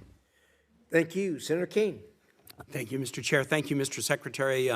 In response to an earlier question, you sort of posed a question back. What is one thing that has happened during the Trump administration that has strengthened Vladimir Putin's hand in Ukraine, mentioning that the sanctions were still in place? I just would like to introduce for the record an article dated February 28 from NBC News titled, "State Department Terminates U.S. Support of Ukraine Energy Grid Restoration." That'll be entered in the record. I was in Ukraine the day after the Palm Sunday bombing in Sumy and spoke to USAID staffers who'd all been riffed. They're going to be laid off either in the middle of the summer or early September. I'm aware that that's subject to litigation, but they talked about the fact that the grant cancellation canceled a grant that USAID had in place, hundreds of millions of dollars, that has been used repeatedly to restore the Ukrainian energy grid after attacks by Russians. I could give other examples. That is the one that is most present on my mind since I was just there. Mr. Secretary, I want to ask you about the program. It's the United States Refugee Assistance Program, and this is a program that state is the manager of, but together with other cabinet secretariats, DHS and HHS. State plays the lead management role, and it is how to manage the U.S. refugee assistance programs in tandem with contractors who help the United States on that. By an executive order on the first day of his presidency, President Trump paused all refugee programs and has canceled contracts to the agencies like the U.S. Catholic Church or Lutheran Refugee Services or HIAS or Church World Services who've been resettling refugees. Those programs are paused. There's litigation about it, but as far as I know, the United States is not, or the administration has not withdrawn the executive order. So there's essentially from this administration no refugee programs for anyone except. In early February, the president announced a special refugee program for Afrikaner farmers, justified A, by some concerns about South Africa and foreign policy, but B, a claim that these were persecuted individuals. So right now, the U.S. refugee program allows a special program for Afrikaner farmers, the first group of whom arrived at Dulles Airport in Virginia not long ago, while shutting off the refugee program for everyone else. Do you think Afrikaner farmers are the most persecuted group in the world? I think those 49 people that came certainly felt they were persecuted, and they've passed every sort of check mark that had to be checked off in terms of meeting the requirements for that. They live in a country where farms are taken and land is taken on a racial basis. Okay. Do you think they're more persecuted than Uyghurs or Rohingyas, or more persecuted than political dissidents in Cuba or Venezuela or Nicaragua, or more persecuted than those who would be threatened should they be returned to Afghanistan by violence by the Taliban? Well, the problem we face there is the volume problem, okay? If you look at all the persecuted people of the world, it's millions of people. They can't all come here. And we had refugee programs that were acting as a magnet for people to come here. Prioritize Afrikaner farmers? Well, because it's a small subset, it's a new issue, and the president identified it as a problem and wanted to use it as an example. But that's different from having these refugee programs that were basically spending money to put people up in communities and accommodate them, and it was acting as a magnet. Millions of people entered this country illegally, and today the border is sealed. Let me challenge you, and I'm just going to say for the public, if you want to understand about the, quote, persecution of Afrikaner farmers, go look at the composition of the South African government. Since July of 2024, there's a government of national unity, and the opposition party to the ANC, the Afrikaner Party, the Democracy Alliance, is part of the governing coalition. They joined the governing coalition a year ago, and the leader of that party was given the remit of Agriculture Minister, John Steenhuisen. He is the leader of the former Afrikaner Party, still widely representing Afrikaners. He is the Minister of Agriculture in South Africa right now. I assert that this claim that there's persecution of Afrikaner farmers is completely specious. Are you aware ever during the apartheid era in South Africa did the United States establish a special program to allow South African blacks who were treated as second-class citizens in the apartheid program, a special program so they could claim refugee status in the United States? No, because I was probably in 9th grade or 8th grade at the time. Well, then I don't expect you to know. I'll just tell you, never has there been a program a special program for Africans to come in as refugees to the United States. We've allowed special programs for people being persecuted for their religion, Soviet-era Jews. We've allowed special programs for people fleeing from communism, Cuba, Vietnam, the Soviet Union. We've never allowed a special program to allow Africans into the United States in an expedited refugee status until now. Afrikaner farmers living in a nation governed by a government of national unity that includes the main Afrikaner Party. And actually, an even more right-wing Afrikaner Party is also included in the coalition government. Now, would you agree with me, Mr. Secretary, that if we're interpreting the statutory phrase, a well-justified fear of persecution, we should try to do that in an even-handed way? I think we should try to do that in the interest of the national security of the United States. So okay, I agree with you too. We should. Should we try to do it in an even-handed way? So for example, should we say, if you're persecuted on the grounds of your religion, we'll let you in if you're a Christian, but not if you're a Muslim? I think that the United States has a right to allow into this country and prioritize allowance of who they want to allow to come in. But I'm going to ask you, what, Yeah. so a well-justified fear of persecution? Yeah, you they don't thought think that their means- farms you were don't being think burned that down and they would means be anything? killed. I think that's a pretty good justification for wanting to come. They're Okay. afraid for their lives. And should it be applied in an even-handed way? That's an easy. No, our foreign policy doesn't require even-handedness. It Well, wait, requires but prioritizing the interest of the United States. phrase says you are entitled to entrance as a refugee if you demonstrate a well-justified fear of persecution. No, you're not entitled, So you're can you have allowed. a different standard based upon the color of somebody's skin? Would that be acceptable? Well, I'm not the one arguing that. Apparently you are, because you don't like the fact that they're white, and that's why they're I'm just asking coming. you to say that that would be unacceptable. no, That I would say that seem the to be United a States- very easy The thing United to say, States has a right to pick and choose who they allow into the United even States. based on the color of somebody's skin. No one's. You're the one that's talking about the color of their skin, not me. These You're are people whose refusing to farms were being acknowledge burned that it down and they should were be killed because of the even-handed. color of their skin. Well, Not I'm- because they were- Well, you've demonstrated enough because you think anyone should be allowed into this country for any reason because they met a certain Who has criteria. said that? We are going to prioritize people that come into our country on the basis of what's in the interest of this country. That's a small number of people that are coming. But in you that said particular you said case. this weekend that But there in would other be more. cases, it's harder to vet. In other cases, it's more difficult. And by the way, the United States admits people every year. 1 million people come to this country every year legally. 1 million And people now a year come to this there country is legally. one group No of other people country that in the have world an is nearly as easy generous. pass into this country. For the first time, this administration has said Afrikaners get an easy pass and refugee programs for the remainder of the world are shut off. And you can't say to the American public that we should apply this statute in an even-handed way. No, I I'm think it should shocked be at that, applied in a and I way. yield No, you back. shouldn't be shocked. It should be applied in the national interest of the United States. Our immigration policy should be based on the national interest of the United States. Period. End of story. If there is a subset of people that are easier to vet, who we have a better understanding of who they are and what they're going to do when they come here, they're going to receive preference, no doubt about it. There are a lot of sad stories around the world, millions and millions of people around the world. It's heartbreaking. We cannot assume millions and millions of people around the world. No country can. So you have to have a process of deciding who do you prioritize, who do you allow in. We do it all the time. We do it in our immigration system now under our current laws. Unfortunately, it's primarily based on family connection and not on what they're going to contribute to the society from a merit standpoint. That should be changed, but that'll require statutory changes. But the bottom line is, this notion that somehow we have to accept anyone who wants to come to the United States is absurd. No country in the world has an immigration policy like that. Why would And we? no one is arguing that we should. I yield back, Mr. Chair. Thank you very much. Senator Daines. Secretary Rubio, it's great to see you here today. Very proud of what you're doing in your role. Grateful to call you a friend and to watch what you're doing now around the world with working on implementing the President's agenda. Secretary Rubio, I want to talk about energy for a moment. Our allies in Europe are waking up to the security and economic threats posed by their reliance on Russian energy.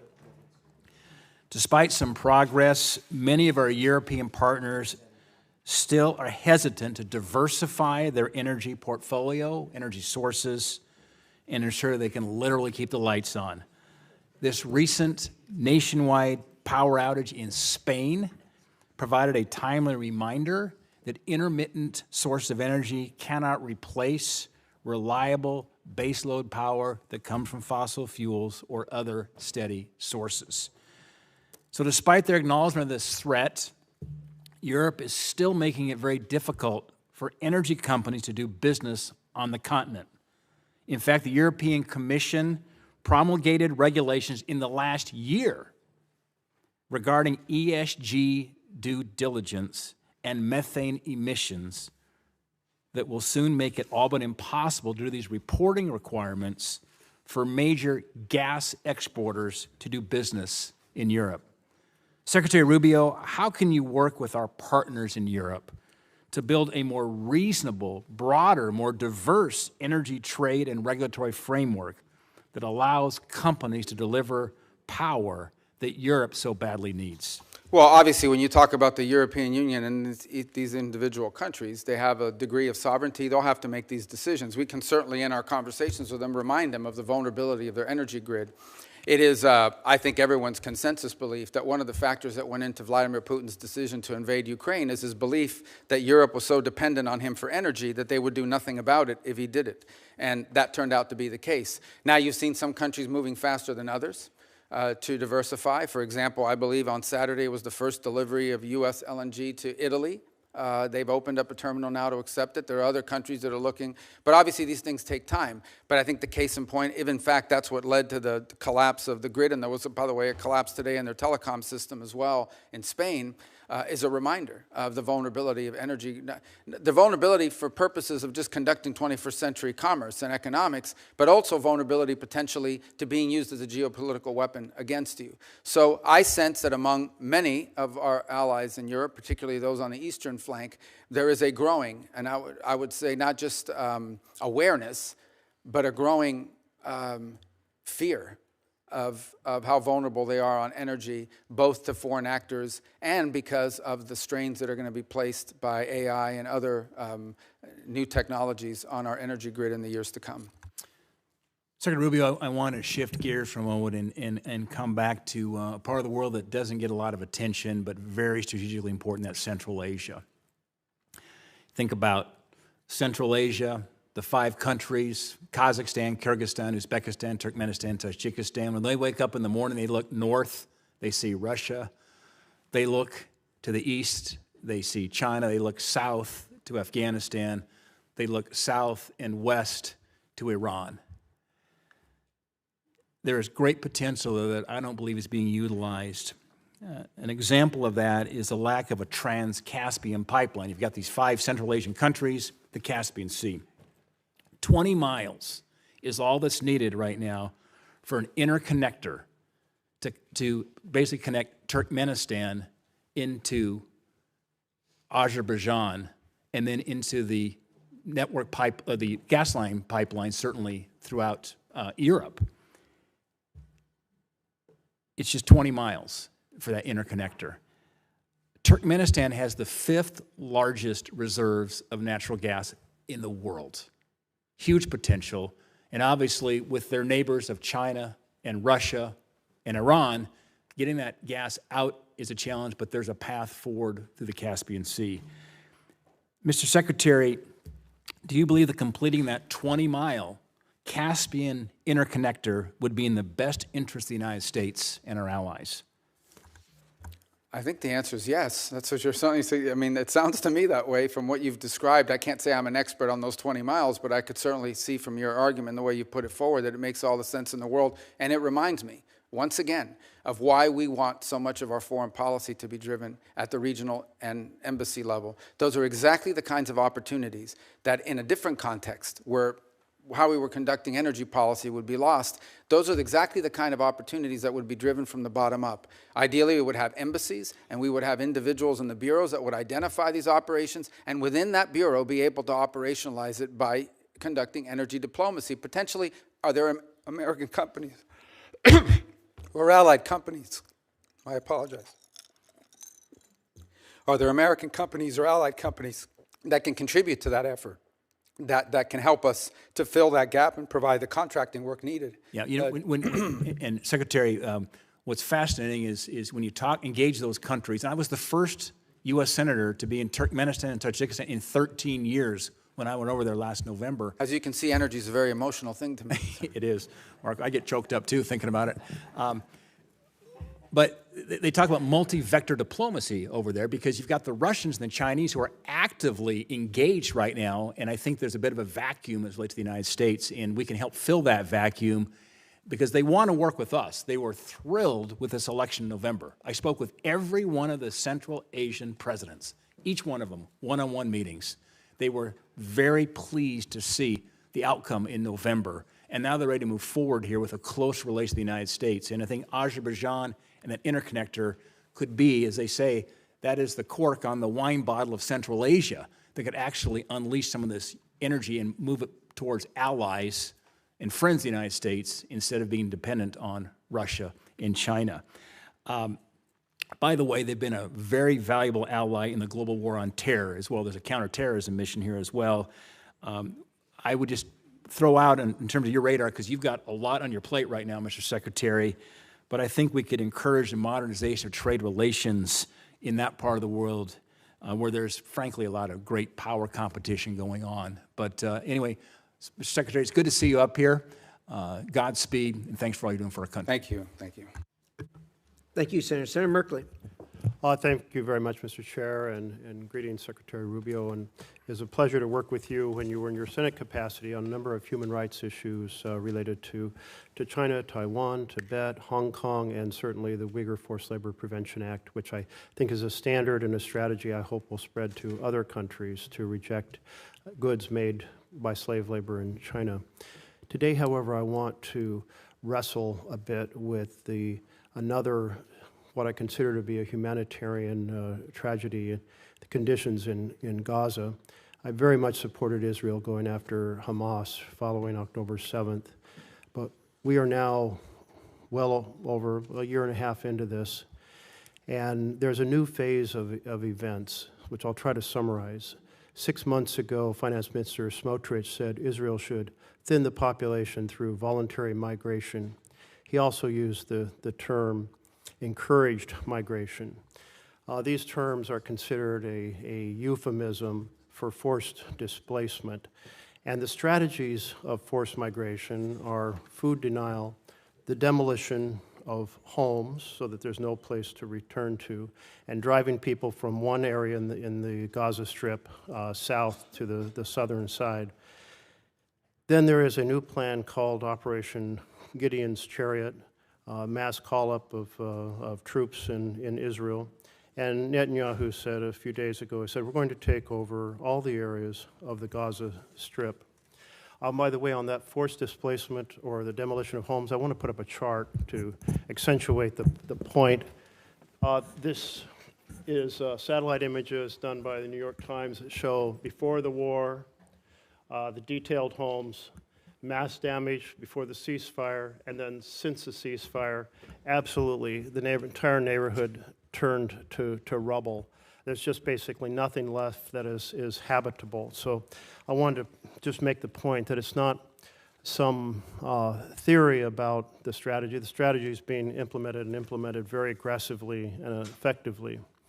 But let me return to the issue of food denial. The Office for Coordination of Humanitarian Affairs estimated that in February, 2,000 children were admitted for treatment of acute malnutrition. I was thinking about the strips that are used. They're called MUAC strips, mid-upper arm circumference. It's basically a measure of the bicep. And I saw them I went to areas that were under starvation in Africa, and I saw these being used, and you'd see a child, and you would think this child is just maybe 2 years old, and they'd be 5 years old, and their arms as thin as toothpicks. And I was struck when a UN health representative returned and said, and I quote, "I've seen them in the wards," referring to the hospital wards, a child of 5 years old, and I thought he was 2 and a half. So Ulcha said 2,000 children, acute malnutrition. That's a nice way of saying we're starving. In March, there were 36 children admitted for acute malnutrition. The denial of food the blockade began March 2nd, so the numbers are undoubtedly up much higher in April and now into May. The World Health Organization reported a couple days ago that 57 children had died from the effects of malnutrition. That blockade shows signs of being changed. Netanyahu has made some public comments. He said, "We will not stand by." Let's see. "We cannot reach a point of starvation for practical and diplomatic reasons." He went on to say that mass starvation is a red line that could cost Israel support from the U.S. He didn't say it was a humanitarian problem, but support from the U.S. And yesterday, 5 trucks went in, and there's a plan to get up to 100 trucks. But 5 trucks is 1% of the amount needed for daily food supplements, and 100 trucks is still only 20% in an area that's already extremely hungry. This has led Canada, France, and Britain to say we cannot stand by while the Netanyahu government pursues these egregious actions. The level of human suffering is intolerable. So I guess my question here is the U.S. is a very close ally to Israel, both in military, security support, certainly in economic support. Is the administration conveying to the Netanyahu government that encouraging migration through food denial is an unacceptable strategy? Well, let me say I won't discuss, obviously, for many different reasons, what we share with our partners and allies. But I will walk you through some of the steps you've rightly outlined, what has happened over the last... It's not too long a speech, because I'm really trying to get where our administration is standing. Well, I'm still trying to get the center out of me, so I still talk longer than I should, Yeah, well, so I'll be more brief. I'm going to have to reclaim some time, but go ahead, try to keep it very... Well, you want me to answer? I do want you to answer, but hopefully answering the question is pretty simple. Does the U.S. consider this an acceptable strategy of encouraging migration? Well, I would say that we were pleased and to see that aid is starting to flow in again. I understand your point that it's not in sufficient amounts, but we were pleased to see that decision was made. I understand another 100 trucks are behind that and maybe more in the next few days. I'll also tell you that I met in Rome 3 days ago with the World Food Program to walk through some of the ideas and plans they had for distribution on the ground. And ultimately, the answer here is for this to end, hopefully with the elimination of Hamas, because the people of Gaza deserve a more prosperous, peaceful future, which they'll never have as long as Hamas exists. Well, thank you. That was brief and well done. Thank you. So then the second part of this is the systematic destruction of remaining homes as a way to make it impossible for people to stay in Gaza. Does the U.S. discourage that? Is it discouraging the Netanyahu government from continuing that strategy? Well, we don't view that that's their strategy. We understand that they are targeting elements of Hamas, is what they have claimed and said to us and to the world, that they believe that they need to root out the remaining elements of Hamas, who, by the way, have been an impediment to multiple ceasefires that I know have been negotiated and even agreed upon by Hamas external and then vetoed by Hamas internal. Is the U.S., it sounds like then, therefore, we're not concerned about that, or you characterize it differently. There has been reports of the administration working behind the scenes to develop a plan to help deport Gazans to Libya. Have you been involved in any discussions related to deporting people from Gaza, Palestinians in Gaza, to Libya? No, there's no deportation. What we have talked to some nations about is if someone voluntarily and willingly says, I want to go somewhere else for some period of time because I'm sick, because my children need to go to school or what have you, are there countries in the region willing to accept them for some period of time? But those would be voluntary decisions by individuals. Well, if they're voluntary decisions because there is no clean water, there is no food, and bombing is all around you, is that really a voluntary decision? Well, ultimately, that's the point, right? And that is you don't want people trapped there. They may want to come back. They may want to live there in the future, but right now they can't. And if there's some nation willing to accept them in the interim period, yes, we've asked countries preliminarily whether they would be open to accepting people, not as a permanent situation, but as a bridge towards reconstruction. Does that include Libya? I'm not aware of Libya. Thank you. I will just summarize since my time is up. I think the U.S. has a moral responsibility to fiercely convey to the Netanyahu government that using food as an instrument of war is unacceptable. It's a violation of international humanitarian law. It's mass punishment. We have now children who are dying, and while Netanyahu has said he doesn't want to see mass starvation, he's drawing the line at mass starvation, but we're seeing real starvation right now, and I think we owe it to our connection and our close relationship to Israel to powerfully convey the importance of not just 5 trucks a day like yesterday or 100 trucks a day, but enough food to end the starvation. Is that a policy you can get behind? To ultimately rebuild and provide people a future in Gaza? To get behind enough trucks to end the starvation? Yeah, we've made that point. Look, I think ultimately, I don't think you would have seen the events of the last couple of days without our engagement, the engagement of others. Israel remains a strong ally. We're supportive. We understand why, for their security, Hamas cannot exist. We are also very happy to see that they have allowed aid to begin to flow, and we hope that that will continue. Concluding comment, Mr. Chairman, and thank you for your tolerance. It's an important topic. Netanyahu did say he was responding to remarks and pressure from American politicians. I assume that's the administration saying that America cannot accept mass starvation. But I would encourage you to push not for 5 or 100 trucks, but enough food to end the fact that children are starving and adults are starving, innocents are starving. Our close relationship, we need to end it. Senator McCormick. Thank you, Mr. Chairman, Ranking Member Shaheen, and Secretary Rubio. Good to see you. It's always great to have you here. Let me start with Iran. I'm deeply concerned, as I know you are, about Iran's nuclear ambitions, and I agree wholeheartedly with President Trump's view that there must be complete dismantlement of Tehran's nuclear enrichment capabilities. A key flaw, as you know, in the JCPOA was its failure to address Iran's support for terrorist proxies. And we've seen the horrific results of that. What assurances is the administration seeking from Iran on its support for terrorist proxies as part of the negotiations? Well, interestingly enough, the negotiations initially have been focused entirely at this point, although obviously we're aware of their sponsorship of terrorism in the region, including the Houthis and Hezbollah and other groups such as this, the militias in Iraq, and their efforts to get back into Syria. Right now, the focus at this point of this has been their enrichment capability, and they're insistent on enrichment capability. Ultimately, I would say that if in fact we have sanctions that are related, things such as sanctions that are related to the sponsorship of terrorism and their violation of weapons conventions and the like, their long-range munitions, those sanctions will remain. If those aren't part of the deal, then the sanctions will remain as a result of that. But initially, I could say that the focus of the conversations over the last few weeks with Mr. Witkoff and the Iranians has been on this enrichment matter, which is by far sort of the core and most critical matter. As you know, the Iranian position is that they have a right to enrich as a matter of national pride, and our view has consistently been that they can have a civil nuclear program without an enrichment capability, and that an enrichment capability, in fact, would be weaponized at some point in the future, or could be weaponized, and that's a threat that cannot be accepted. Good, thank you. On Syria, I know that many of us are eager to work with you on implementing the President's plan to lift sanctions and protect key U.S. priorities.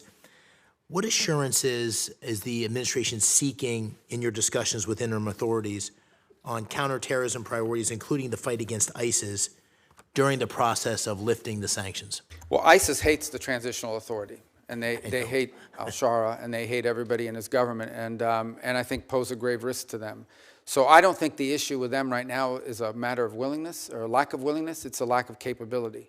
So there will have to continue to be a role to play in the interim period, both by the United States and our allies and the Kurds and others, in ensuring that ISIS cannot metastasize and grow. One of the most threatening things that we would face, for example, is an ISIS prison break, where suddenly you have a bunch of ISIS fighters loose on the streets and undermining the government.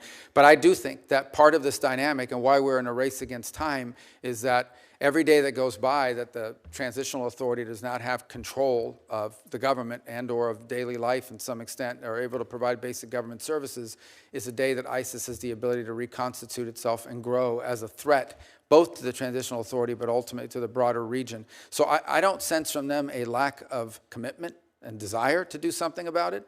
I think, frankly, it's at this moment a capacity issue. They simply, at this moment, do not have the capacity to assume the anti-ISIS effort by themselves. But we hope that with a fully integrated Syrian military that includes the Kurds and everybody else, if you can have no other armed groups in the country except those under the authority of the Syrian government, then I think you begin to make progress. But we're not there yet. That's going to take some time to build, and we look forward to helping as much as we can and as much as little as they want. Along those same lines, as you know, Turkey has significant interest in Syria and has been, I think, an important part of the steps that have recently taken place. But our allies in Israel and Jordan are concerned about Ankara's ambitions there, especially in southern Syria. How are you managing those tensions and allied concerns as it relates to Turkey's role in Syria? Well, in the case of Israel, we've had conversations with them about this, what we view as an opportunity for Israel.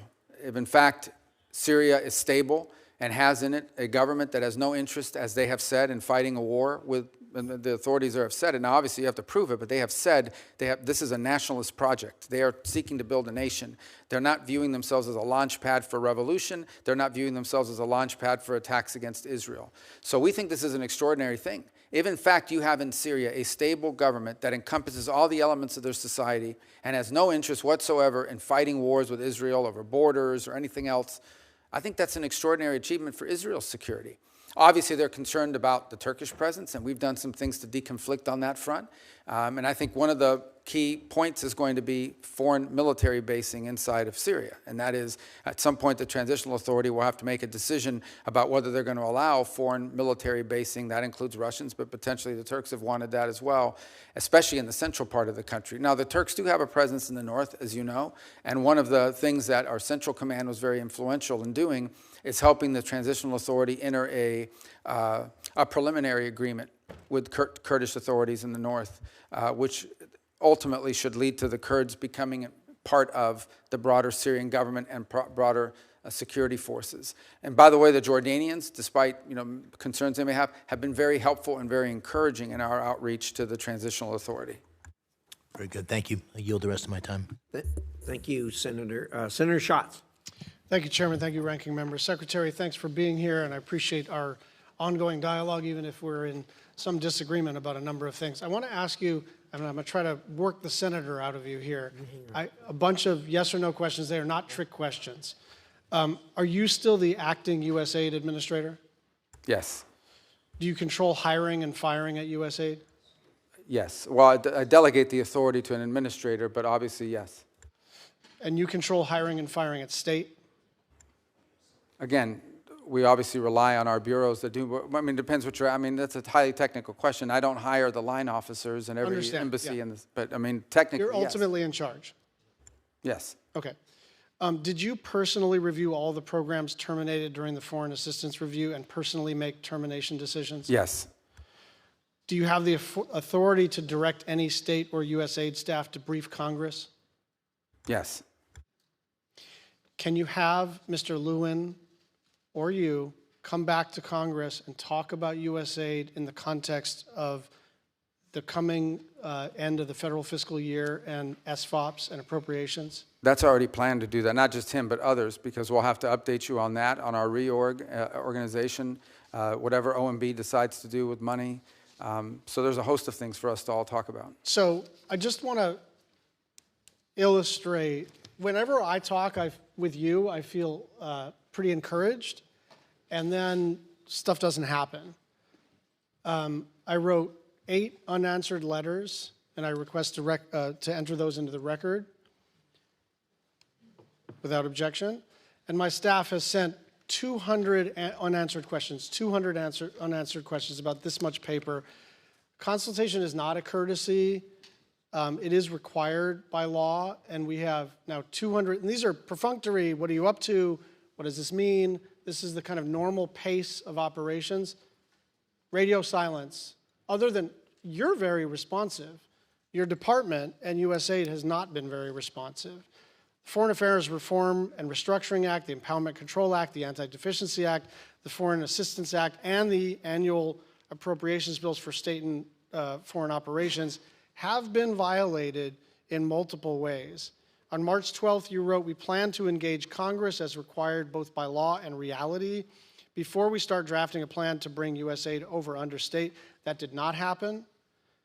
As you know, we have a pledge. We owe the Global Fund $1.3 billion. I spoke with the head of the Global Fund in response to my repeated requests and multiple other people's repeated requests.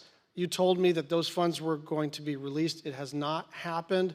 I'd just like you to respond to that. And again, I like you. I like our working relationship. But what is happening is we have a good conversation, and then I don't know. It seems to be getting sandbagged underneath you in this vast bureaucracy. Yeah. Well, that's part of the reason why we want to reorganize, is to have less vast bureaucracy, but I wouldn't blame that on this. The first couple points, we believe and continue to believe that we have complied with the law on every step of the way, including through advising Congress of our roles, and even now with the reorganization. We have not issued a congressional notification yet. We issued a preliminary. We have taken input from members. I actually personally signed a letter that I think should have been delivered to you. I was overseas. I don't know if it was Monday or Sunday or Saturday, but it was in response to your Last latest night, letter. yeah. So I hope you did get that. And obviously, we'll continue to engage with you on all of this as well. So the practical effect here, right? Because everyone can agree that, well, I don't know if everyone can agree, but it seems to me that most of us agree that there is virtue in reforming any big institution, and that aligning USAID's operations with the State Department and the President's and the Secretary's foreign policy objectives is beneficial. The question is, can we do this lawfully and in a way that doesn't damage our international reputation? Mothers who have fled Boko Haram in Nigeria are watching their babies starve. Children in South Sudan are dying of cholera.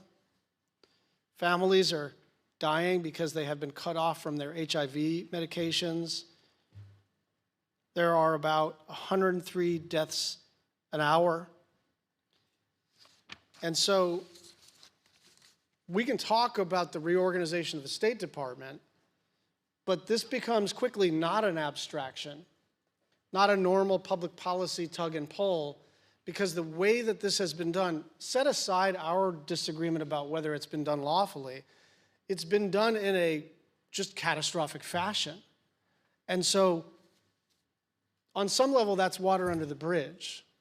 But what I want from you is a commitment to try to get an appropriations bill that is done on a bipartisan basis that reconstitutes the foreign aid enterprise. I think we can do fewer things. I think we can be more narrow in our focus. But you are pushing on an open door, and instead of pushing on that open door, you are lighting the room on fire. Maybe that was not your intent. And I think we have two objectives right now: minimize suffering and reputational damage that's one line of effort. And the other is, how do we get back to the regular order where we can do a bill together? And I'd like your thoughts in the remaining minute and a half. Yeah, well, first of all, that is the intent here, right, is to rebuild the foreign aid enterprise under the State Department. By the way, it's something multiple secretaries of states before me have wanted to do, because we want foreign aid to be a part of our diplomacy toolbox and our way we engage the world, not its own separate entity, but all of it coordinated one with the other.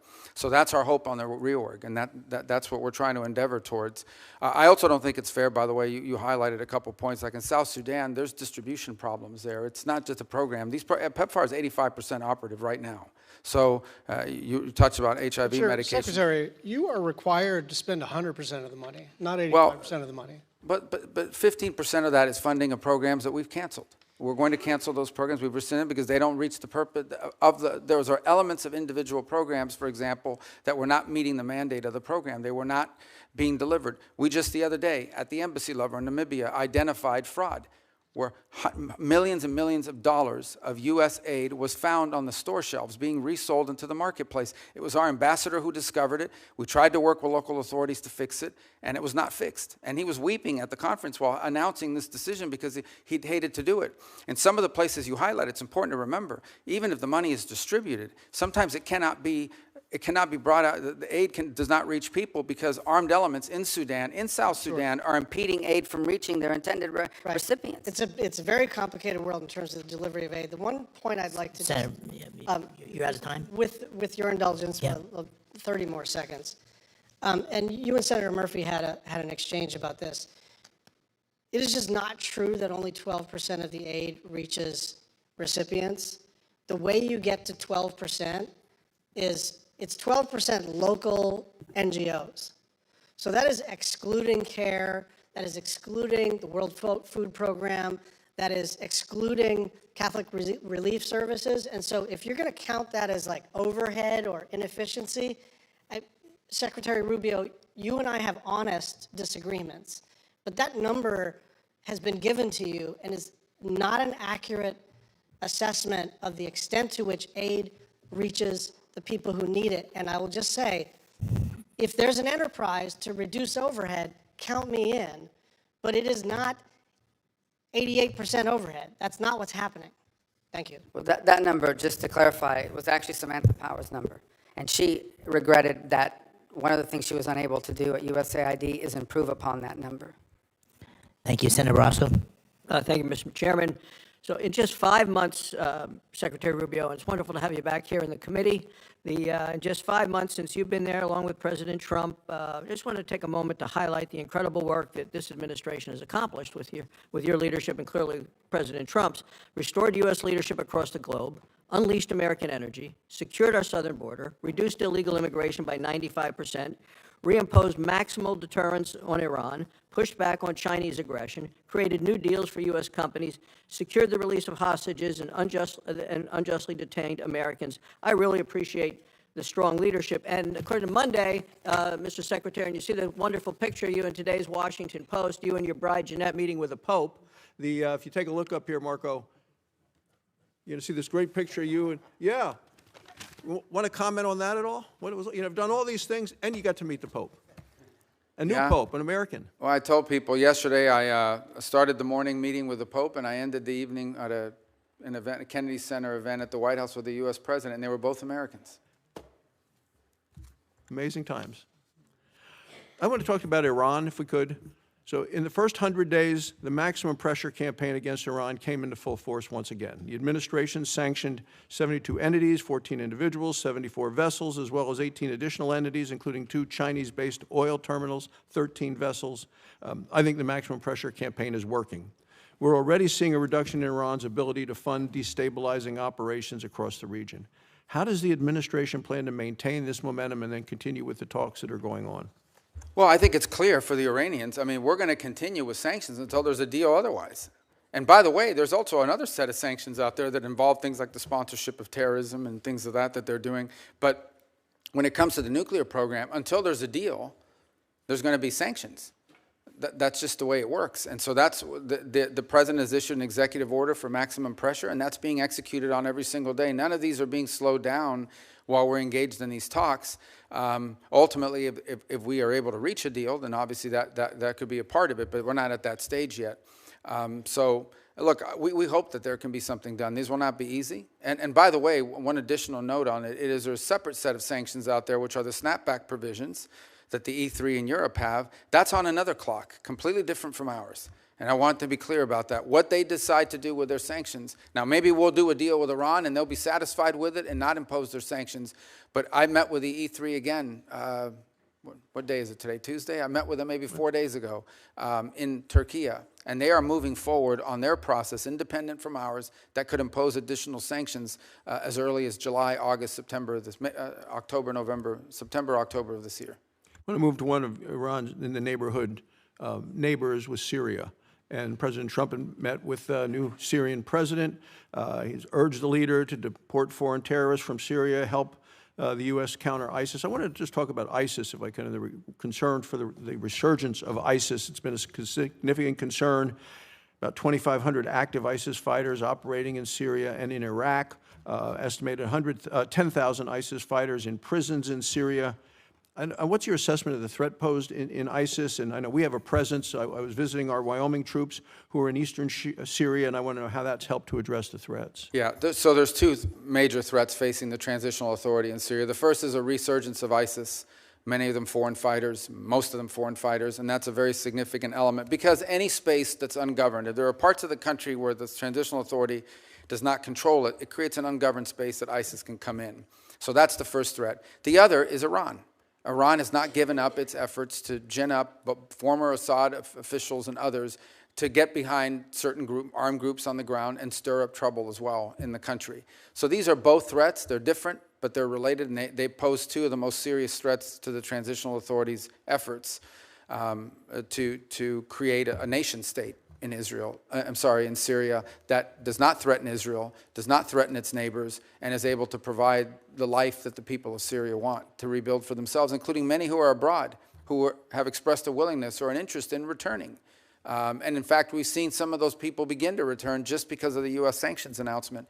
But we want that trend to continue because Syria will need them in order to rebuild their country and reclaim it. Can I talk to you about Gaza? President Trump's laid out a plan for Gaza. You recently said, we support a future for the people of Gaza that is free of Hamas and full of opportunity. How do you envision a transition to a non-Hamas security and governance in Gaza? Well, that's a central question and not an easy one to solve, obviously. We've engaged with partners. There was an Egyptian-led effort for a while. There's a Saudi effort now. We've obviously engaged with our regional partners to come up with the constructs of what that looks like. Not, to be frank, I mean, in the midst of the conflict ongoing, most of the attention has been paid to the humanitarian situation and the freeing of the hostages and multiple failed efforts at a ceasefire, which are ongoing and continue, and the hopes of ending this and the cessation of hostilities at some point. But thought has been given to it. But I think at the core of it is, I think we can find the funds to do it. I think you can find the partners to do it. I think the central question for the future of Gaza is going to be who governs it. Because as long as there's a group like Hamas there, it's going to be very difficult to envision long-term peace and prosperity. So whether it's Hamas or some successor organization that spins out of it, that has to be a factor that you eliminate. And one of the ways you prevent it is by having a governing authority on the ground in Gaza that can provide the security necessary to allow there to be the peace necessary so you can have the prosperity we hope for. I want to talk, last question, in terms of American energy. Last year the Biden administration chose to pause approvals of pending LNG exports. We know that Europe needs those. It created a lot of uncertainty. President Trump has promised and is unleashing American energy. He's removed a lot of the obstacles. Our LNG exports have surged. I think it's going to help in Europe. European countries have increased their purchases of U.S. LNG. How has lifting this pause that Biden put on here restored confidence in America as a reliable partner to Europe? Well, obviously, I was just commenting a moment ago, I believe on Saturday, the first LNG shipment reached Italy. And there are other countries that are building terminals to receive it as well. So the fact that the United States joins now in the world as a reliable long-term source of liquefied natural gas as an export, I think improves our ties and our partnerships around the world. And it's a need for us because we have the capacity to export it and to develop it. And it's a need for our allies who need to diversify and in some cases make less dependent their system of generating electricity. It's a fundamental problem for multiple countries, for example, in Europe. It's not just the energy they need now, it's the energy they're going to need in the years to come. If you do an audit of where they're going to wind up needing, they don't have any way to generate that now unless they rely on things like U.S. exports of LNG. And that alone even won't be enough. They're going to have to find some other resources as well. Thank you, Mr. Secretary. Keep up the great work. Thank you, Mr. Chairman. Thank you, Senator Barrasso. Senator Van Hollen. Thank you, Mr. Chairman. Mr. Secretary, you and I served together in Congress for 15 years. We didn't always agree, but I believe we shared some common values. A belief in defending democracy and human rights abroad, and honoring the Constitution at home. That's why I voted to confirm you. I believed you would stand up for those principles. You haven't. You've done the opposite. And you used to speak with conviction about the importance of foreign aid as a tool to advance American values and interests. Then you stood by while Elon Musk took a chainsaw to USAID and other assistance programs. That has left a staggering toll. Broken trust with countries, openings for China and other adversaries, and countless preventable deaths of children and others. Take Sudan, for example. The freezing of U.S. humanitarian assistance forced the closure of nearly 80% of the emergency food kitchens there. 2 million famine-affected people were left without access to food. People died because of those actions. Mothers, fathers, and children. Tons of emergency food that could have saved their lives was left rotting in warehouses because you and Elon Musk refused to let USAID do its job. Sudan is a country where, by the administration's own determination, a genocide is unfolding in Darfur. But here's where it goes from cruel to despicable. While cutting off food aid to Sudanese families living through an actual genocide, you're fast-tracking white South Africans for refugee status under a manufactured claim that they are the victims of genocide. You tried to block the admission of individuals who had already been approved to come here as refugees while making bogus claims to justify granting such status to Afrikaners. You've made a mockery of our country's refugee process, turning it into a system of global apartheid, where political ideology and race, more than truth or need, matter. And while you've turned away from a genocide in Sudan and invented one in South Africa, you teamed up with President Trump to throw the Ukrainian people under the bus and have been played like a fiddle by Vladimir Putin. Of course, Donald Trump not only said he would end the war in Ukraine on day one, he also said he would end the war in Gaza on day one.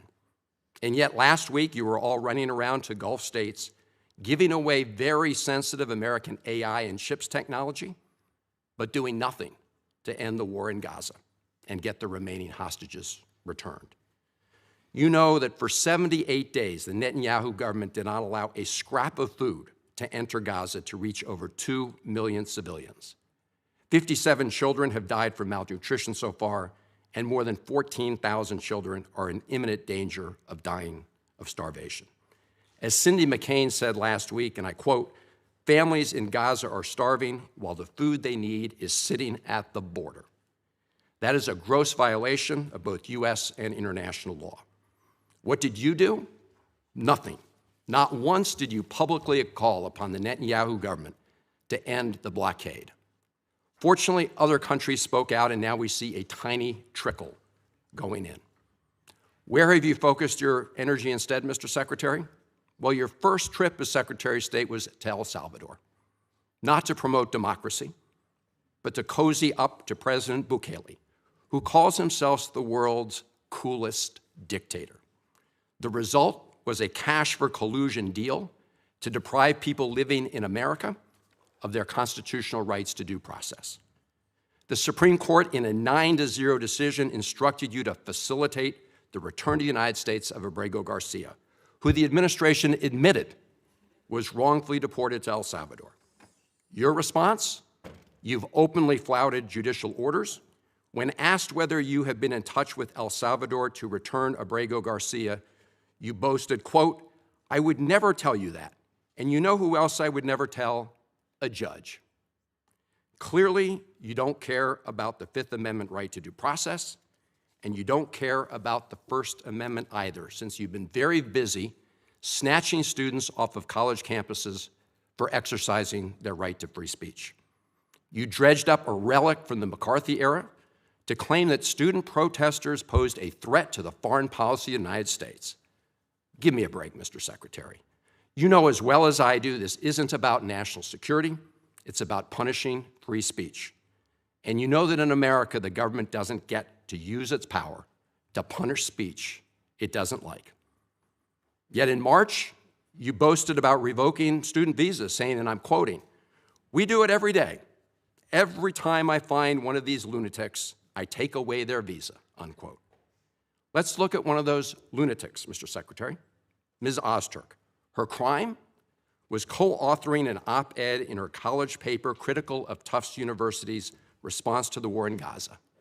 Your own department found 0 links to terrorism, no anti-Semitic statements, but you still yanked her visa and shipped her off to detention in Louisiana. And the list goes on and on.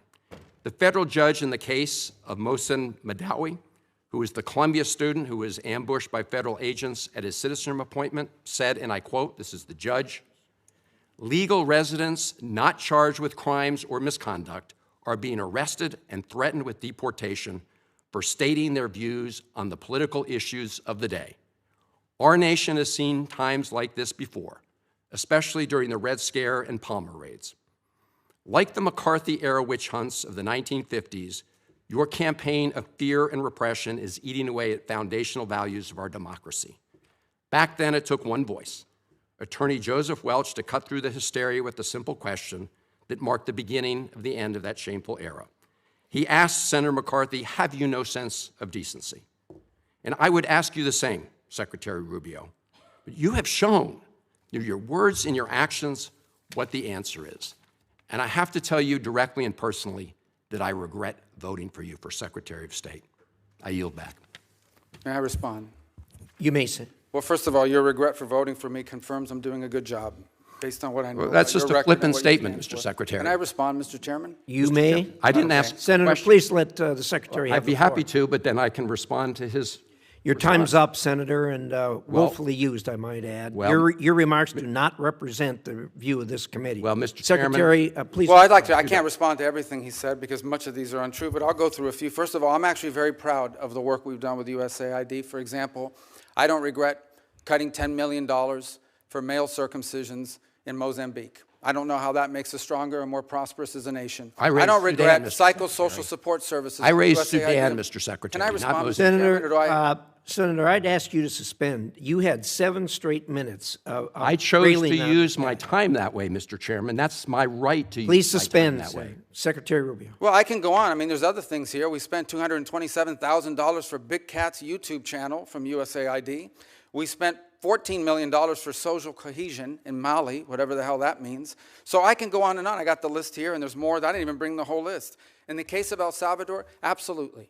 Absolutely. We deported gang members, including the one you had a margarita with. And that guy is a human trafficker, and that guy is a gangbanger, and the evidence is going to be clear. In the days to come, you're going to see who you went to defend. Senator, I'm sorry, please, Mr. Chairman. Secretary Rubio has the floor. Mr. Chairman, he can't make unsubstantiated comments like that. Secretary Rubio has the floor. You had Secretary your time. Rubio should take that testimony to the federal court of the United States because he hasn't done it under oath. Here's another point, okay? There is a division in our government between the federal branch and the judicial branch. No judge in the judicial branch cannot tell me or the president how to conduct foreign policy. No judge can tell me how I have to outreach to a foreign partner or what I need to say to them. And if I do reach to that foreign partner and talk to them, I have under no obligation to share that with the judiciary branch. Just like a judge cannot order me to negotiate with a foreign minister of Russia, they cannot order me to negotiate with a foreign minister or the president of El Salvador. And if I did negotiate with them, which we have responded to them, and we've told them we've had communications with the president of El Salvador, I am under no obligation under our division of powers in this country and to share with the judicial branch how I conducted diplomacy of the United States. It would actually be counterproductive. If I started sharing with courts, or frankly, with the media, my conversations with foreign leaders and all of their details, no foreign leader would talk to me again, and we would break trust with them. So I have complied with every court order. What I won't comply with is an order to disclose what I'm saying and what we're talking about with a foreign leader, because then they won't talk to me. Diplomacy doesn't work that way. About the student visas, let me say this. I don't deport anybody, and I don't snatch anybody. The State Department does not have officers in the street snatching everybody. What I do is revoke visas, and it's very simple. A visa is not a right. It is a privilege. People apply for student visas to come into the United States and study. And if you tell me that you're coming to the United States to lead campus crusades, to take over libraries and try to burn down buildings and acts of violence, we're not going to give you a visa. Is that what Ms. Ozturk did? We're not going to give you a visa. Is that what she did? Come on, Mr. Secretary. And every single one of these cases, the factors are different. Senator, the bottom line is if you're coming here to stir up trouble on our campuses, we will deny you a visa. And if you have a visa and we find you, we will revoke it. And we're going to do more. There are more coming. We're going to continue to revoke the visas of people who are here as guests and are disrupting our higher education facilities. People are paying money. These kids pay money to go to school, and they have to walk through a bunch of lunatics who are here on student visas. Disrupting the foreign policy of the United States. I want to do more. I hope we can find more of these people. That's pathetic, Mr. In fact, Secretary. the other day, some guys led a riot. I forgot what university it was, and I asked, please, can you find the arrest records of all the people that were arrested at that riot at that campus? Because if any of them have a visa, we're going to revoke it. I feel so much safer when you lock up people like Ms. Ozturk, Mr. Secretary. We've had enough time on the subject. Thank you very much. And we're going to move to Senator Lee. Mr. Secretary, it's very good to have you back here. I want to say it's good to see the fauna in its natural habitat, but it's more like its former habitat, because your current one is also where you naturally belong. And I, for one, I know a majority of us feel the same way, have every confidence in your ability to serve us, and are very grateful for your service. One of the many things that I've always liked about you and always agreed with you on is your clear-eyed vision for the Western Hemisphere. You seem to share the understanding many of us have, which is that we've been blessed as a country throughout our 250-year existence by the fact that we're protected by a big ocean to our left, another big ocean to our right, and friendly neighbors to our north and south. Those natural barriers are good for us and gave rise to the Monroe Doctrine and things like that. And I appreciate the fact that we now have a Secretary of State who understands and appreciates the importance of the Western Hemisphere. So I want to ask you where the Western Hemisphere fits relative to other regions of the globe and, with the current administration. Now, as I understand it, the America First Opportunity Fund is intended to support, quote, America's most enduring and critical partners. As you, as Secretary of State, work to realign State Department priorities and funding programs with our national interests, will the countries in our immediate periphery, those in our hemisphere, our neighbors, be counted among our most critical partners? Yeah, absolutely. And look, by the way, the new Prime Minister of Canada was here a couple weeks ago. We had a very productive engagement with the President. Their new foreign minister is coming on board, wasn't able to join us at the NATO gathering a few days ago, but look forward to interacting with her as well. We've obviously had some disagreements with Canada in with regards to the nature of trade between our countries. But I think there's hope here that we can work something out on the trade front with them, although that's not something that I'm involved in negotiating. And then we have a lot of other mutual interests. As an example, national security on our shared obligations to NORAD and the defense of the North American continent. They've been a strong partner, and we look forward to building on that. And one of the most encouraging things is that Canada, that has historically not spent a lot of money, at one point less than 1% of their GDP on the military, it's now increasing, has made a pledge to get to 2% and has signed on to the NATO pledge to get to 5% over the next decade. So I think that's going to strengthen our partnership as well in providing security to our hemisphere. Thank you. I want to touch next on the contributions to international organizations account. This multi-purpose account has been used to facilitate U.S. payments to over 40 international organizations. I think the current tally might be at 44. Now, as someone who has been skeptical of international organizations in the way we fund them, the way they've been used, and the way they've used our money, I very much welcome the proposed reduction in funding of international organizations. But the budget request before us mentions only the UN in that context, not the dozens of other organizations that we're also funding. As you keep up your efforts to review our participation in and funding of international organizations, can you offer us some kind of a glimpse into the universe of organizations as to which we might be terminating our funding this year? Well, I think there are some already that we have with UNRWA and some of the other programs that we are not happy with what they do. But the assessment is very simple, and that is our participation in this organization further our national interests or not? It doesn't mean we have to agree with everything the organization does, because sometimes there's benefit to being at the table. Sometimes there's benefit to being there and being able to influence the direction that it's going. In other cases, these are just forums that are used for anti-American positioning, but we're paying for it. So you start to ask yourself, well, why are people, and in other cases, you're legitimizing it. So you look at the Human Rights Council at the United Nations, which basically doesn't do anything to sanctions. In fact, it has become a place where some of the worst human rights violators on the planet go to hide. And yet we're funding that, and we're participating and giving it credibility. So I do think there are agencies like this. And here's one that I would say, because you asked about the Western Hemisphere, and I'm not saying it's one of the ones we're going to walk away from. I'm not claiming that right now. I am saying this. We have a catastrophe in our own hemisphere right now in Haiti that we are seeking to come up with an alternative strategy, because the one that's in place right now isn't working. And Haiti's heading in a very bad direction very quickly. And everyone's bending themselves, twisting themselves into pretzels to try to figure out how can we get the United Nations or some other entity to fly a flag over the country that you could put a mission that deals with it. And I asked myself, the Organization of American States has not led a mission since 1965, I believe. Why do we have an Organization of American States if it is unable to collectively respond to what is a severe catastrophe in our own hemisphere? Again, I'm not threatening we're going to pull out of the OAS. And that's not what I'm saying. What I am saying is we need to challenge some of our existing memberships to step up. Because you would think that one of the reasons why the OAS exists is to deal with a crisis like the one we have in Haiti, which is not like a crisis anywhere else, because these are not warring ideological movements. This is a country being taken over by criminal gangs. Or in fact, much of it's already been taken over by criminal gangs, and you have to deal with that very differently. And I want to say one thing here publicly. We are grateful to the Kenyans and to the mission. We remain committed to it because they've done it at great sacrifice and risk, but that mission alone will not solve this problem.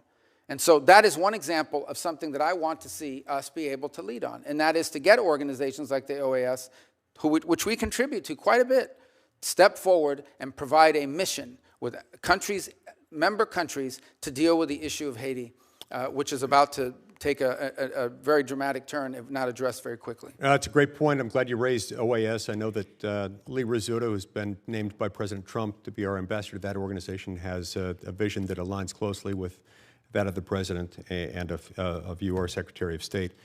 Now, the Biden administration used the Development Finance Corporation as yet another vehicle for pursuing international climate alarmism with U.S. funding. Under the Biden administration, the DFC committed $20 million for sustainable tilapia production in Kenya, $50 million to purchase new vehicles for a car rental business in Ukraine, and $350 million for wind power in Turkey. These are just a few examples. As the Trump example seeks to lean on the DFC as an alternative for foreign aid, what sorts of projects and in which regions would you advise the U.S. To fund through the DFC? Well, I think that's first of all, the DFC obviously is independent from the Department of State, so they have an own board and an own governing structure. Although I'm a member of it, I don't control it. But I think the broader question that you're asking is exactly the point of this reorganization, and that is it will now be incumbent upon our regional bureaus and our embassies under those bureaus to identify those opportunities for us, and then to elevate that at the leadership level and say, here's what we need to be funding in this country on the basis of our interaction. For example, in the Caribbean basin, when you talk to leaders there, they will tell you their number one need is to build up the capacity of their local law enforcement so they can take on these gangs. If they can get control of the gangs and the security situation, then they can expand to economic development and things of that nature. But it's difficult to do as long as it's insecure on the ground. These are the kinds of things that we want to be able to pursue, which is why we want to empower the regional bureaus and our embassies to have a role to play in determining what we fund and what we put our money towards. Thank you very much, Mr. Chairman. I see my time's expired. Thank you, Secretary Rubio. Thank you, Senator Rosen. Thank you, Mr. Chairman. I'm going to get right into it. Secretary Rubio, I'm going to embrace my Jewish mother instincts for a moment. So as a mother, a senator, and a fellow human being, I can tell you that I'm not even mad anymore about your complicity in this administration's destruction of U.S. global leadership. I'm simply disappointed. And I wonder if you're proud of yourself in this moment when you go home to your family, because I've always found you, Senator Rubio, to be a bipartisan, pragmatic partner, a true believer that the U.S. is stronger when we lead with diplomacy and development. You have a strong record on this, but I don't recognize Secretary Rubio. A stalwart support of Israel, you've watched this administration abandon Saudi normalization with Israel in order to pursue business deals. You were once a fierce critic of Vladimir Putin, but you sat idly by as the president berated the elected leader of Ukraine for not capitulating to Russia.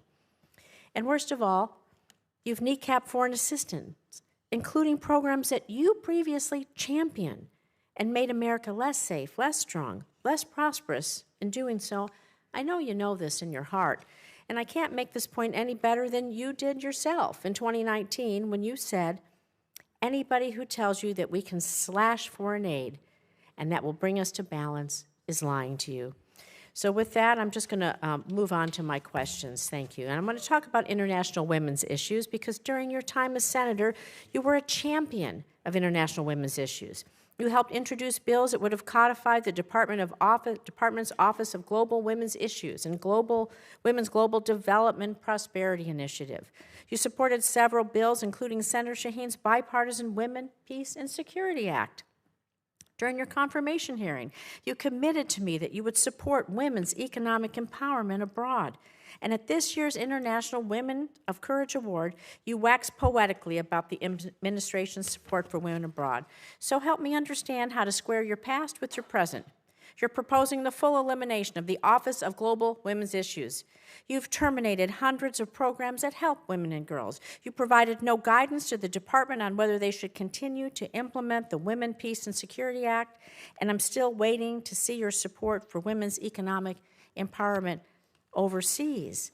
How can you dismiss the concerns of women around the world? Do you believe that the data shows that women's economic participation includes greater economic development worldwide, and that women's participation in peace negotiations guarantees longer outcomes. And I have a few questions, so I would respectfully ask for a yes or no. Don't you think that women's participation is important and allows for better outcomes? This is not a game show. I'm not going to ask that with a yes or no. That's an important question. And I can answer it. We're not abandoning women's issues. So do you believe the Office of Global Women's Issues should be eliminated?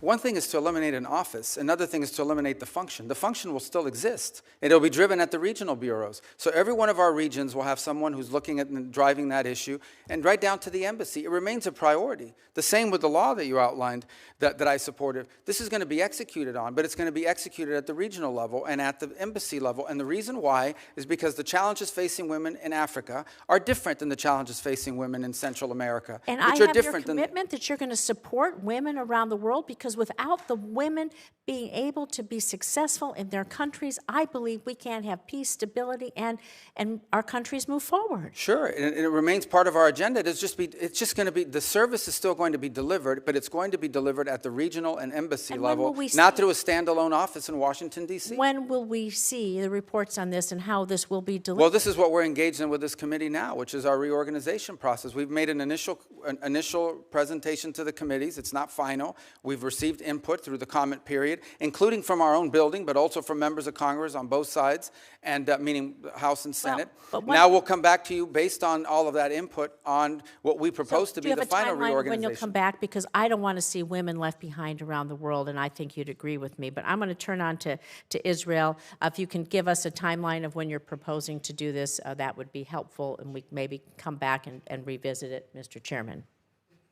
Do you have a timeline of when? Sure, we're engaged now. I think we'll owe you a congressional notification here within the next few weeks, which is but all of that is being built on the comment period in which we've taken input from staff and members of this committee as well as in the House. Thank you. Can I move on to Israel for a second? So the Office of Security Coordinator in Israel, the OSC, was established by President Bush in 2005.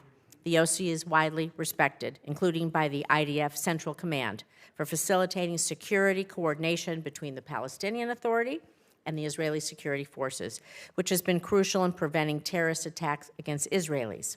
However, it's reported that you plan, again, to eliminate OSC, which I believe, and many others, could lead to further destabilization in the West Bank and threaten Israel's security. So, Mr. Secretary, should the U.S. continue playing a role in facilitating successful security coordination between IDF and Palestinian security forces to safeguard Israeli lives? And if so, do you believe the State Department should continue to maintain the OSC and support it financially? Yeah, there's news reports every day about things that aren't true. So the only thing that's been discussed about OSC is whether it should be brought under the authority of the ambassador and the embassy. You're not proposing eliminating. Thank you. We'll move further on this discussion. With my minute left, I'm going to talk about vaccines abroad, because Gavi, the Vaccine Alliance, we are so proud, has prevented nearly 19 million children's deaths since it was created by providing vaccines to 50 countries. Diseases, they don't know borders. So a small investment from the U.S. can save American lives by stopping outbreaks really before they reach our shores. You were previously a champion of global vaccines, twice leading resolutions in support of continued U.S. investments in these programs. So, Mr. Secretary, again, do you consider vaccines, including for malaria, Ebola, to be life-saving?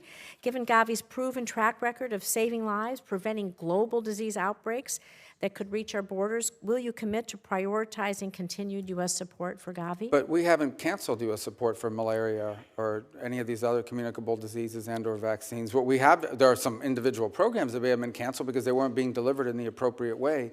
All of these functions will continue. The difference now is the function will be happening under the Department of State, as opposed to a set-alone entity, which you had very little oversight over, by the way, in this committee, even though we tried in the years that I was on it with USAID. And I don't want to, I may respond to one point you made just because I'm curious. We have not abandoned Saudi normalization with Israel, as you pointed. The Saudis are the ones that have expressed their inability to move forward on it so long as the conflict is happening in Gaza. But we would love to see normalization. You know, when it comes to the Saudis and normalization, and we can have this I'd be so happy to have you in my office or come to your office and talk about this. It was quite apparent on the last trip that the president was more interested in making business deals and trying to move forward peace in the region. It's not just about the business deal. There's a lot going on, and there is pressure to bear. But we did receive a list, I just want to say for the record, that showed Gavi was terminated. And so if you could send us something to show that it's turned back on, we'd be glad to see that. I know I'm over my time. Senator Scott. All right. Secretary Rubio, first off, I'm proud to have voted for you. I wish you were in the Senate, but I'm proud that you're Secretary of State, and I can tell you, Floridians are very proud of you. As you know, Miami-Dade, finally, for the first time in history, is now more Republican than Democrat. I'm sure they looked at you and saw all the success you've had, so one of the reasons it happened. Can you talk about what you're trying to accomplish with your reorganization and how that's going to improve national security? Well, ultimately, the goal of reorganization is to make the State Department, put State Department at the center of our foreign policy, which people will look at and say, well, how, isn't that what it's always been? But it actually had lost that role. And one of the reasons why it had lost this role is inability to deliver quickly. In essence, the inability to deliver quickly on whatever policymakers determined they wanted them to do, and there were structural reasons for that and the like. The other thing is that we are now in an era that requires, I think every era has required this, but now more than ever, a foreign policy that's cohesive, where all the elements of national power, including soft power, which has been talked about here today with foreign aid, but also the hard work of diplomacy, of understanding that sometimes when you're dealing with another nation state, they're not going to behave the way you would want your country to behave, but it's in our national interest to have a relationship with them and be able to influence discrete decisions that they make on one topic or another. And all of this has to be coordinated, and that wasn't happening. We had functional bureaus that were basically in charge of some human rights issue. And then we had an embassy. And oftentimes when you would travel abroad, you would find that our embassy and or our regional bureau and our functional bureau were at odds with one another. Because the functional bureau was pushing one agenda, the embassy was pushing another. And this was also true with USAID. By the way, this idea that USAID got along well with the State Department is false. And embassy after embassy, during my time in oversight, you would hear complaints about how USAID was funding programs that State Department had no insight into and in many ways contradicted what the State Department was driving at the embassy level. So what we're asking for now through this reorganization is to bring it all under one roof so that we can conduct foreign policy at the regional and local level in a way that's cohesive and concise and can deliver results. But it's also where you're going to get the best ideas from. I read cables from our missions around the world every single day. Some of the most important information that I get as Secretary of State is not from intelligence reports, it's not from news articles, it's not from briefings from somebody. It is from a cable that comes directly from that embassy that is identifying a problem and or an opportunity that I may not hear about for months if it ever makes its way through the system. So we want to empower that because that's our front lines. These are the people that are on the ground every single day dealing with the government, dealing with society, and they're identifying opportunities and problems months, if not years, in advance of what Maine State or others are identifying. So the goal of reorganization is to shorten that time frame because we can't afford to move slow. The world moves very, very quickly. This decision we made on Syria, had we run that through a traditional process, would have taken months and months and months of interagency this and people talking that and all the different boxes that have to be checked in some memo that gets to me. Our ability to move quickly on a discrete, on a unique opportunity in a time-effective manner, I think is going to bear dividends for the national security of our country if it works out. And we want to be able to see more of that. And that's really the goal of reorganization. People think this is a cost-cutting exercise. There may be savings. There need to be savings. We just had our credit rating downgraded. You talk about a foreign policy problem? That's the first thing our foreign interlocutors wanted to mention to me on Sunday in Rome, is that our credit rating was just downgraded. We have a debt problem, but that's obviously not a State Department issue, but that's our problem. But that's a problem. But this is not just about cost savings. This is about providing a more efficient, faster-moving, more effective State Department and as a tool of diplomacy. The State Department should be at the center of American foreign policy making. And that's our goal, to create one, to reorganize one that can deliver on that. I want to thank you and President Trump for your focus on Latin America. Can you tell me, what do you think the proper role of the Organization of American States is? What should they be doing? Well, you would think that they would be able to be a forum to deal with challenges in the region. None more pressing right now than what's happening in Haiti. I mean, Haiti's basically been taken over by a coalition of gangs. who they're not interested in governing the country. They're not interested in running the country. They just think if there's no government, we're in charge of this territory, and from here we can do all the drug running and organ smuggling and human smuggling, all the stuff we want. And that's what they're trying to do, and that's what they're doing. That's a very unique challenge. Our traditional peacekeeping missions are designed to keep ideological groups from fighting each other, or tribal groups from fighting each other, or in many cases nation states from fighting each other. But that traditional approach is not going to solve this very unique challenge. It is a country basically taken over by 25 to 30,000 individuals who are members of criminal gangs who simply want to control territory so they can hijack trucks, steal and or charge exorbitant fees for fuel to move across the country, kidnap people and traffic in humans, traffic in drugs across the border into the Dominican Republic and through sea-bound lanes. And there's things that we need to do. For example, we need to figure, and we've been working with the Department of Homeland Security, the FBI, the ATF, and others, on how can we cut the flow of guns that are leaving the Miami River on containers and reaching not just Haiti, but Jamaica and Trinidad and other places. So there's more we can do on that front. But from the OAS's perspective, if ever there was a regional crisis that you would think an organization like this could step forward and provide a force or a group of countries that working together could help solve, it would be the OAS. And we're prepared to play a leading role in that. But we do need buy-in from other partners in the region who are as affected, if not more so, by what's happening there. So that's one example of what the OAS should help on. And obviously the other is on the defense of democracy, which is the OAS is a collection of democratic institutions. In places like Nicaragua, there is no. In Venezuela, in Cuba, there is no democracy. Can you talk about how you're working to reform the foreign service officer recruitment? In terms of reforms? Well, two things we're doing. On the promotion board, we're not getting rid of the promotion board. I read some the other day. We have simply suspended it for a month while we reevaluate how we promote people. We want to promote people on the basis of how good they are. I know this is a shocking view, but we want to promote people on the basis of how good they are. And frankly, on occasion, you will find that a more junior officer, meaning they've only been there 10 years instead of 20, is really good and deserves a promotion. And if you don't promote them, they're going to leave the Foreign Service. The same is true for how we recruit people. We want to widen the base of people. And in fact, one of the things we've thought about is, are there people in the middle of a career doing something else in the private sector that are interested in entering diplomacy? There was a program to do that back in the 1980s, and it was very successful.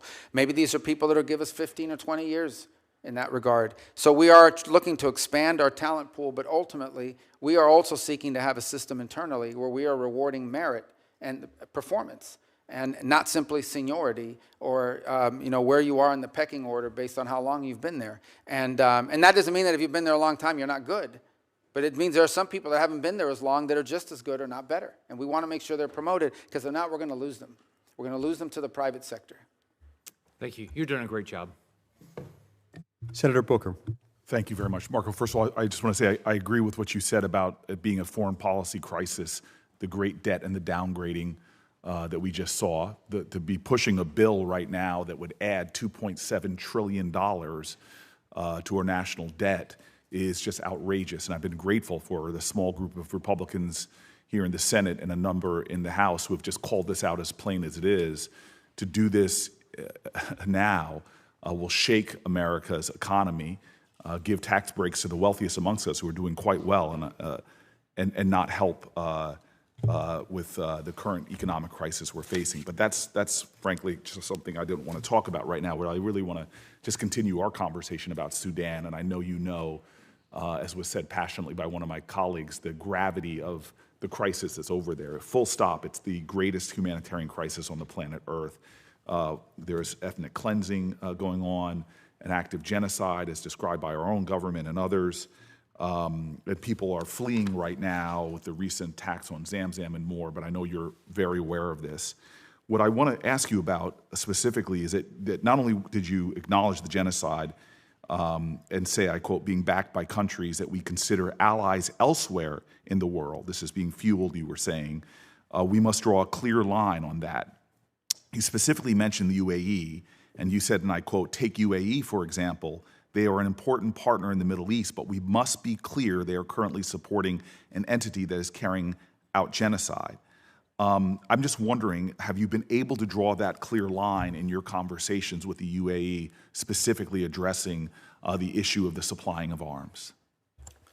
Well, again, and I'm always I wasn't satisfied when people would answer this way when I was sitting on that side, but now on this side with diplomacy, you always want to be careful what you say publicly, because then people don't want to talk to you if they think it's going to happen in the future. Let me say this we have expressed, not just to the UAE, but to other countries, that they are turning it into a proxy war, that it's destabilizing the region, that in fact it's creating an environment, not just in Sudan, but it's threatening to South Sudan already faces pretty substantial challenges, but some of that threatens to spill over and make it even worse. If I can interrupt, Marco, because I think your answer is justifiable. The UAE is a vital ally to the United States in a lot of other critical areas of the world. But it doesn't serve their interest. But my point is, it doesn't serve the interest of some of these countries involved to continue to pursue this route, because instability there is going to create a breeding nest for And I guess when my hope is, radicalism. and I know you and I can have further conversations privately, is that we are pressing hard on those people that are fueling the conflict. But I want to ask the next part of this question is the U.S. leadership is critical to end this. This is actually something that we can achieve. Not only alleviation of the suffering, but an end of this. If a humanitarian corridor is created and respected, this is something we can help to do. Finding diplomatic resolution to the conflict is something we can do. Now, there's a bipartisan a commitment in this committee, mandate to appoint a special envoy for Sudan. We know that that kind of leadership can help address this the worst crisis on the globe. Time is not in our favor. Are you going to get a special envoy appointed, as colleagues on both sides of this aisle want to happen? We do. We want to. We'd love to have somebody in charge of that. We have a similar arrangement with DRC, Rwanda, and have seen it play dividends. Mr. Secretary, all I'm looking for is a sense of urgency and an answer yes. Yes, the answer is, but we have to find the right person, and that's the challenge. Next, 30 million people in Sudan require humanitarian assistance. In February, it was reported that, and you heard this passionately, that the freeze in humanitarian assistance is causing untold suffering. I was there myself in Chad last year and saw the role that we were playing. And frankly, I saw how great American companies like Plumpy Nut here were doing good, a double bottom line. They were helping to alleviate the crisis over there, as well as helping American businesses here. I just am hoping that you can say that you will commit to resume and even surge United States humanitarian assistance, particularly food aid, as soon as humanly as possible.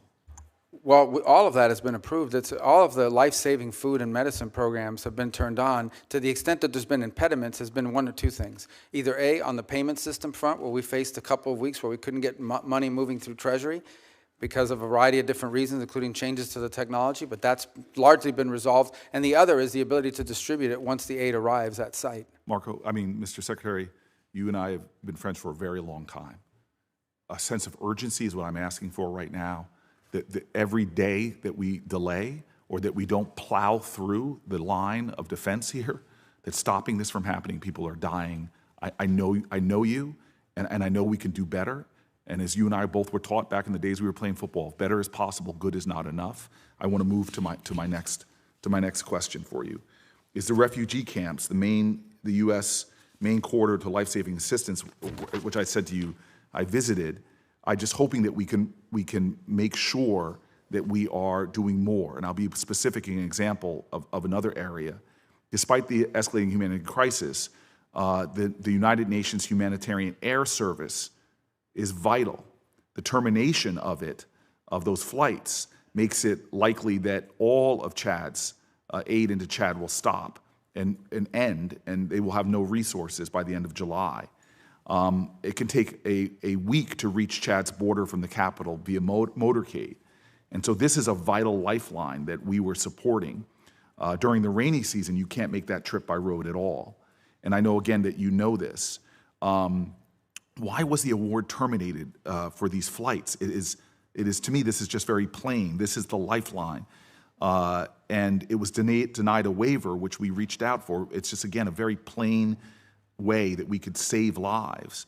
And I'm not sure if it's just because it had the UN in the title, but can we get a resumption of these flights that will literally save lives by getting the resources? I think the answer to your question is that while you were talking about a mode of transport versus the actual aid, and I understand how important that is, then the question is which what percentage of responsibility the United States should bear in comparison to other countries that have capability and are actually closer to the problem. So there's a broader issue here, and that is there does come a point at which we have to understand that the United States, there's great causes all over the world. And I'm not speaking specifically about the flight because I owe you a specific answer on that question. I don't recall that waiver. I don't recall the denial. Marco, that's all, excuse me, Mr. Secretary, that's all I'm looking for. But all I want you to understand is that not every program we've ever funded is going to be funded in the future because we have to balance these things. Mr. Secretary, I am aware of that.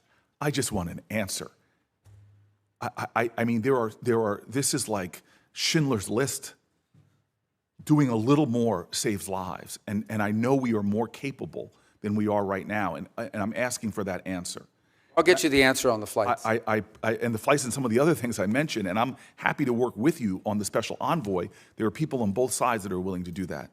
And I'll say in conclusion, because I'm over, but other people did, I do not want to lecture you, especially because I know I've had enough conversations that I know your moral core. But what my colleague brought up very passionately about the Afrikaners, I want you to know as a person that talks to countries and leaders like you do all over Africa, they are already seeing us not prioritizing ambassadors. They see embassies being closed. But the torrent I got on the Afrikaners reminded me of the torrent I got from African leaders when the president called those countries like those in Africa shithole countries. The anguish and the anger and the disappointment and the feeling of double standards. So just from a diplomatic range, where we're in a competition in many ways on that continent, that you and I talked in your confirmation hearings about the profound moral urgencies, economic opportunity, security mandates, the cooperations with these countries. We have got to do a better job, in my opinion, and I've worked with you on these issues when you were a senator, diplomatically in prioritizing these issues. And I will partner with you in any way possible to make sure that we are addressing what I believe is a diplomatic shortfall right now in advancing American interests on the continent. If I might just real quick, we haven't closed any embassies, so I think people are responding to like articles talking about the potential for embassy closures and things of that nature, but we haven't closed any embassies. And we have been engaged. Listen, Africa, to me, is one of the priorities that I've set for us in terms of our global view because of the opportunities, because of the youth of the continent, because of explosive growth that we're going to foresee. And as an example of it, one of the things we prioritize, which a lot of people thought was intractable, was trying to reach a peace agreement between the DRC and Rwanda. Now, it's not done, but we brought them both here to Washington, D.C. about a month ago. They signed a memorandum of understanding. The negotiations are moving forward. They're actually moving forward very well. Our hope is to arrive at a peace deal there that ultimately ends what was turning out to be a very brutal and difficult conflict. So I take your point on Sudan and the need for an envoy. We would love to find the right person to handle that portfolio because it has to be the right person. And we have played a supportive role. For example, the UK, about a month and a half ago, led a Sudan summit in London for a day, where a lot of other countries, we sent someone, we've offered to be helpful and work with them on it. But a lot of other countries either didn't make commitments or didn't live up to the commitments. The summit sort of was a minor disappointment because while everyone talks a big game around the world about it, they're not stepping up. But I take your point. I'll get you your answer on the flights because I'm not aware of that specific waiver. And on the envoy, we'd love to work with you to find the right person. And the ambassadors and other things, I'll reach out to your office on. Senator Cornyn. Thank you, Mr. Secretary. I'm proud of my vote for you. To confirm you as Secretary of State. We all know you well, having worked with you for many years. We know of your the qualities that you bring to this job, and I think you're exactly the right person for this job in a very dangerous and turbulent world. When I look at what you and the administration has done just it's May the 20th, January the 20th, President Trump was sworn into office, but just a few of the things that have happened during that time, obviously the critical minerals deal in Ukraine, the Pakistani-Indian conflict, which could have resulted in a nuclear conflict between two nuclear-armed countries, things back closer to where I live, the Mexican water deal that was negotiated with Mexico. I'm frankly amazed at your stamina and what you've and the administration have been able to do in a short period of time. And listening to some of the criticism that I've heard this morning, it reminded me of a quote from NFL quarterback Aaron Rodgers talking about dealing with criticism, things he wished he had known when he was younger. And he said, never listen to criticism from somebody that you never would have taken advice from in the first place. But let me ask you specifically about two issues. One has to do with Ukraine and peace negotiations. I applaud you and the administration, and particularly President Trump, for initiating these negotiations between Ukraine and Russia and try to bring a peace, or at least a ceasefire, between these warring countries. This is enormously dangerous, as you know better than most, because it could easily spill over into the rest of Europe, result in NATO becoming involved and the like. But I wonder what you believe Mr. Putin's motivations are. Do you think that he is engaging in these negotiations in good faith, that he intends to give something in order to get something, or not? Well, I think that's, on the question of Putin, I think that's still an open question. I think he approaches it, we have to assume, from a cold, calculated cost-benefit, nation-state evaluation of what's in the best interest of his view of Russia. What I'm pretty certain of is this is not the war he thought he was getting. When he first invaded Ukraine, I think he anticipated that the government would collapse and that he would be greeted as a liberator, and it has not turned out that way. And in fact, Russia today controls less territory than they did after the first 2 months of the war. So they've suffered significant losses. They've suffered the losses of at least, by some estimates, 250,000 men in uniform, and the Ukrainians have suffered less, but nonetheless suffered as well. It is a battlefield today in which the front lines move 10 kilometers at a time in one direction or another. Even if they're advancing at a tremendously high cost. But the challenge Russia faces now is their entire economy is built around the war effort. Their entire economy is built around munitions production and, frankly, around the fact that you've deployed about 1 million to 1.5 million people to the front lines, and they're making a lot more money fighting a war than they would in the private sector. So I think that that's potentially a challenge here in terms of bringing this war to an end. What we've tried to do is find any way forward to end this conflict. We think it is costly, it is deadly, it is disruptive, and we want to see it end. We want to see it end because of the destruction to Ukraine. We want to see it end because of the strains it's placing on the budgets of countries, neighboring countries, and the fears that it's stirring up in their regard. We want to see the conflict end in a way that's enduring. Meaning not a peace that lasts 3 months and then restarts again, but something that's enduring, that both sides could live with for a long period of time without it restarting again. And that's hard. There's a reason why. This an effort that I wish would have started 2 years ago, but it's starting now. We've done the best we can because we are able to talk to both sides. Obviously, only one side is getting American aid, and only one side is receiving American sanctions. But nonetheless, we think it's important to preserve our ability to talk to both sides.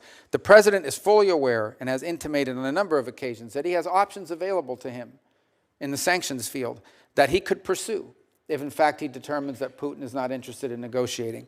But by the same token, I think the president is very committed to ending the dying, ending the bloodshed, ending the destruction, and he wants to preserve, as long as he possibly can, the opportunity to influence both sides towards peace.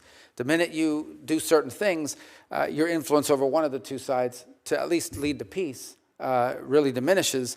And then we're back to where we were in January when he went into the White House, which is with no one had a clear path forward. I mean, there had been no... The first time Russians and Ukrainians have actually met directly and spoken was 3 days ago in Turkey. They had not spoken since the Istanbul process in 2022 had failed. So there are 1,000 prisoners that are going to be released from both sides from a humanitarian standpoint.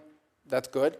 What we haven't seen yet is moves towards peace. It's our understanding that the Russians are going to write up terms for what they would require in order to reach a ceasefire that then would allow broader negotiations. We await those terms, and then we'll have a much better understanding about Mr. Putin's calculation once we see what those terms look like. So to quote you, the jury's still out. These are complex conflicts, obviously, that are difficult to bring to bear, and there are a lot of other things playing at stake. But I do think that whatever offer Russia puts on the table, if in fact they do, as they said they were going to do, they put an offer on the table and say, if this happens, we agree to a ceasefire and further negotiations, I think that offer will tell us a lot about their intent here in the short term. Well, I applaud your and President Trump's efforts to try to bring a ceasefire and hopefully a peaceful outcome to this terrible bloodshed, which has devastated both sides, the Ukrainians and the Russian people. Since you wear multiple hats, including as the archivist and Secretary of State, one of those that you wear is the National Security Advisor, and I want to talk a little bit about the Indo-Pacific and the threat that we face from a potential conflict there. I am delighted to hear President Trump repeatedly say he believes in peace through strength. And I think that is exactly right. I think that's exactly the right approach. But I worry that the United States and our allies are not ready for what could be a conflict initiated by President Xi as early as 2027, when he's instructed the People's Liberation Army to be ready to take Taiwan. General Douglas MacArthur said these words which sort of haunt me in this connection. He said, "The history of failure in war is almost always to be summed up in two words: too late. Too late in comprehending the deadly purpose of a potential enemy, too late in realizing the mortal danger, too late in preparedness, too late in uniting all possible forces for resistance." I don't believe we are ready at this point, but can you share with us your view and the administration's view of what we need to do in order to establish that deterrence that comes from peace through strength in the Indo-Pacific? Yeah, in the most simplistic terms, we have to make the benefit of a Taiwan event for China, we have to make the benefit of it less than the costs. In essence, it has to cost more than what it's worth in order to do something like that, and deterrence is the key to that regard. And I think deterrence obviously begins with Taiwan's own self-defense capabilities. And the harder they are to take militarily, the more time I think they buy for themselves in that regard. I think it continues by having a credible regional deterrent, not just the United States, but Japan and other allied countries around the world, and an increased interest in the Indo-Pacific, by the way, from our European allies. I was at the NATO foreign ministers gathering over the last week in Turkey, and multiple member states raised their concerns about the Indo-Pacific and what it would mean for the European continent if there were a conflict there. So I think that also underpins why it's important. We have to understand that anytime there's a conflict in the Middle East or a conflict in Europe or what have you, that we have to dedicate resources and time to that. That's time and resources that we're not dedicating to the Indo-Pacific. We would like to be able to do all things everywhere, but the fact of the matter is there are finite resources and there's only 24 hours in every day. And so it would be of great benefit if we were able to conclude the war in Ukraine and with Russia and Ukraine, if we were able to establish some stability and peace in the Middle East. If we were able to deal with these issues, it would allow us to focus more time, energy, and frankly, resources on some of the challenges we face in the long term with regard to the Indo-Pacific and other parts of the world, but particularly the Indo-Pacific. Thank you, Senator. Senator Cruz. Thank you, Mr. Chairman. Welcome back. When you were last testifying before this committee, you and I talked about water in South Texas, and we talked about the 1944 Water Treaty. As you know well, South Texas has, for the last 4 years, faced a severe drought, and that drought has been substantially exacerbated by the conduct of the government of Mexico, and in particular, its repeated and flagrant violations of the 1944 Water Treaty. Under that treaty, Mexico is obligated to provide 350,000 acre-feet of water each year to South Texas. Mexico was breaking that treaty, and there were 1.3 million acre-feet of water in arrears. As a consequence, South Texas is facing a massive drought. South Texas farmers are putting out of production up to half their acreage. They're laying off workers. Last year, the only sugar mill in the state of Texas closed because sugar farmers could not get the water to grow their crop. And you committed at that hearing to work with me and assist in pressuring Mexico to comply with that treaty. In the months since then, you have followed through on that commitment. You have leaned in vigorously with the government of Mexico. Your deputy, Chris Landau, has done the same thing. Agriculture Secretary Brooke Rollins has done the same thing. And then critically, President Trump put out a public statement on Truth Social, making clear to Mexico that there would be serious consequences, sanctions and tariffs if they did not comply with the water treaty. I will say, as a result of the president's leadership and your hard work, we've had a major victory for South Texas, and Mexico has committed to providing 400,000 acre-feet of water, which is desperately needed. So I want to just start by saying thank you.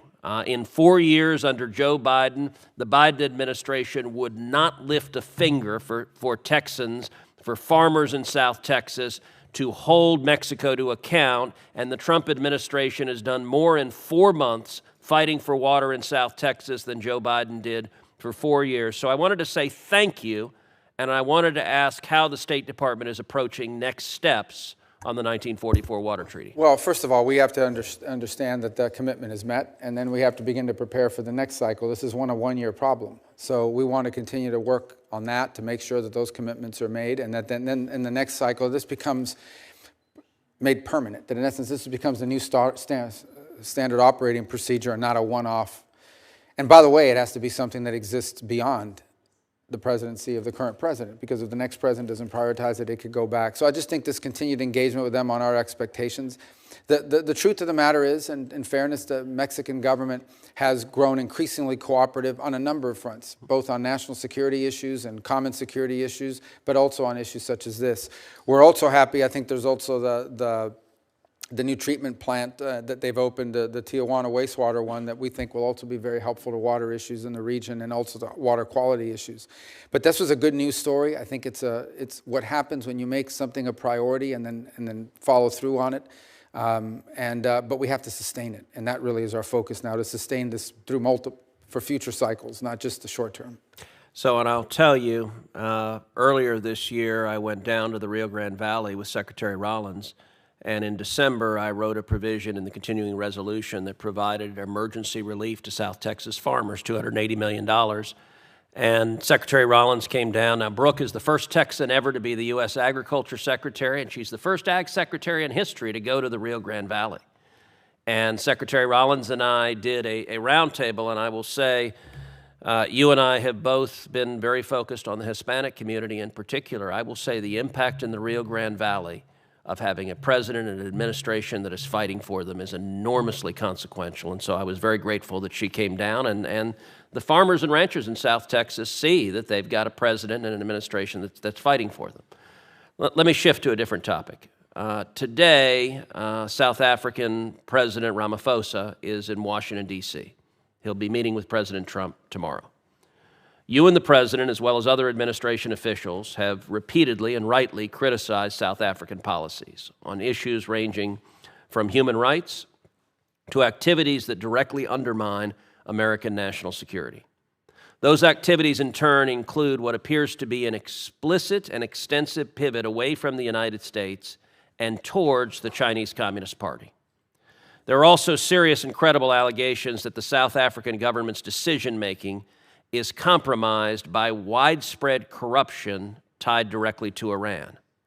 They are working together to target our Israeli allies on the international stage. President Ramaphosa himself has taken an aggressive position, leading a charge of genocide against Israel in the International Court of Justice. And he has pushed for precedents and policies that will not just undermine Israel, but expose American officials to vulnerabilities as well. I have every confidence that President Trump will demand South African officials change their policies and will hold them accountable if they don't. And it's critically important for the American people to understand the bases for our policies. Please talk a little bit about the extent of South Africa's malign activities and how they are undermining American national security interests. Well, it's one of the, first of all, we chose not to participate in this year's G20 hosted by South Africa, either at the foreign minister level or the president's level. And it had a lot to do with some of these issues, in addition to some of the issues they brought on their agenda, which we don't think reflect the priorities of this administration. So the president of South Africa is here today because he says he endeavors to reset relations between our countries.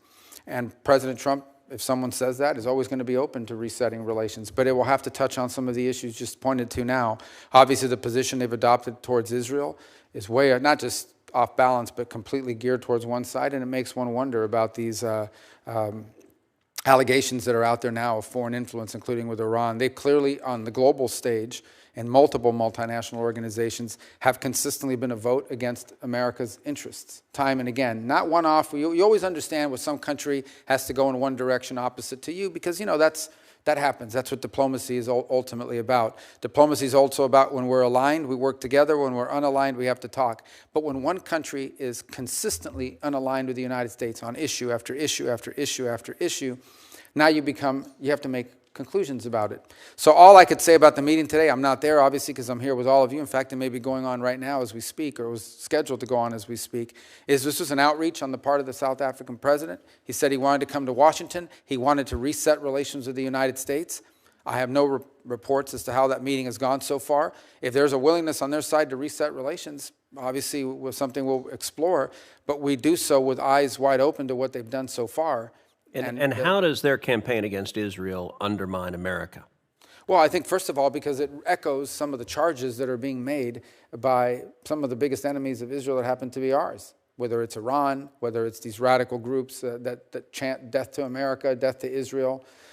So we're very concerned about that. I also think there's real concern in our mind about some of these international institutions that, frankly, South Africa has lined up strongly behind, who would seek to, if they could, jail, imprison, indict American office holders because of some of the positions we've taken on public policy, even though we're not members to the conventions that create these entities.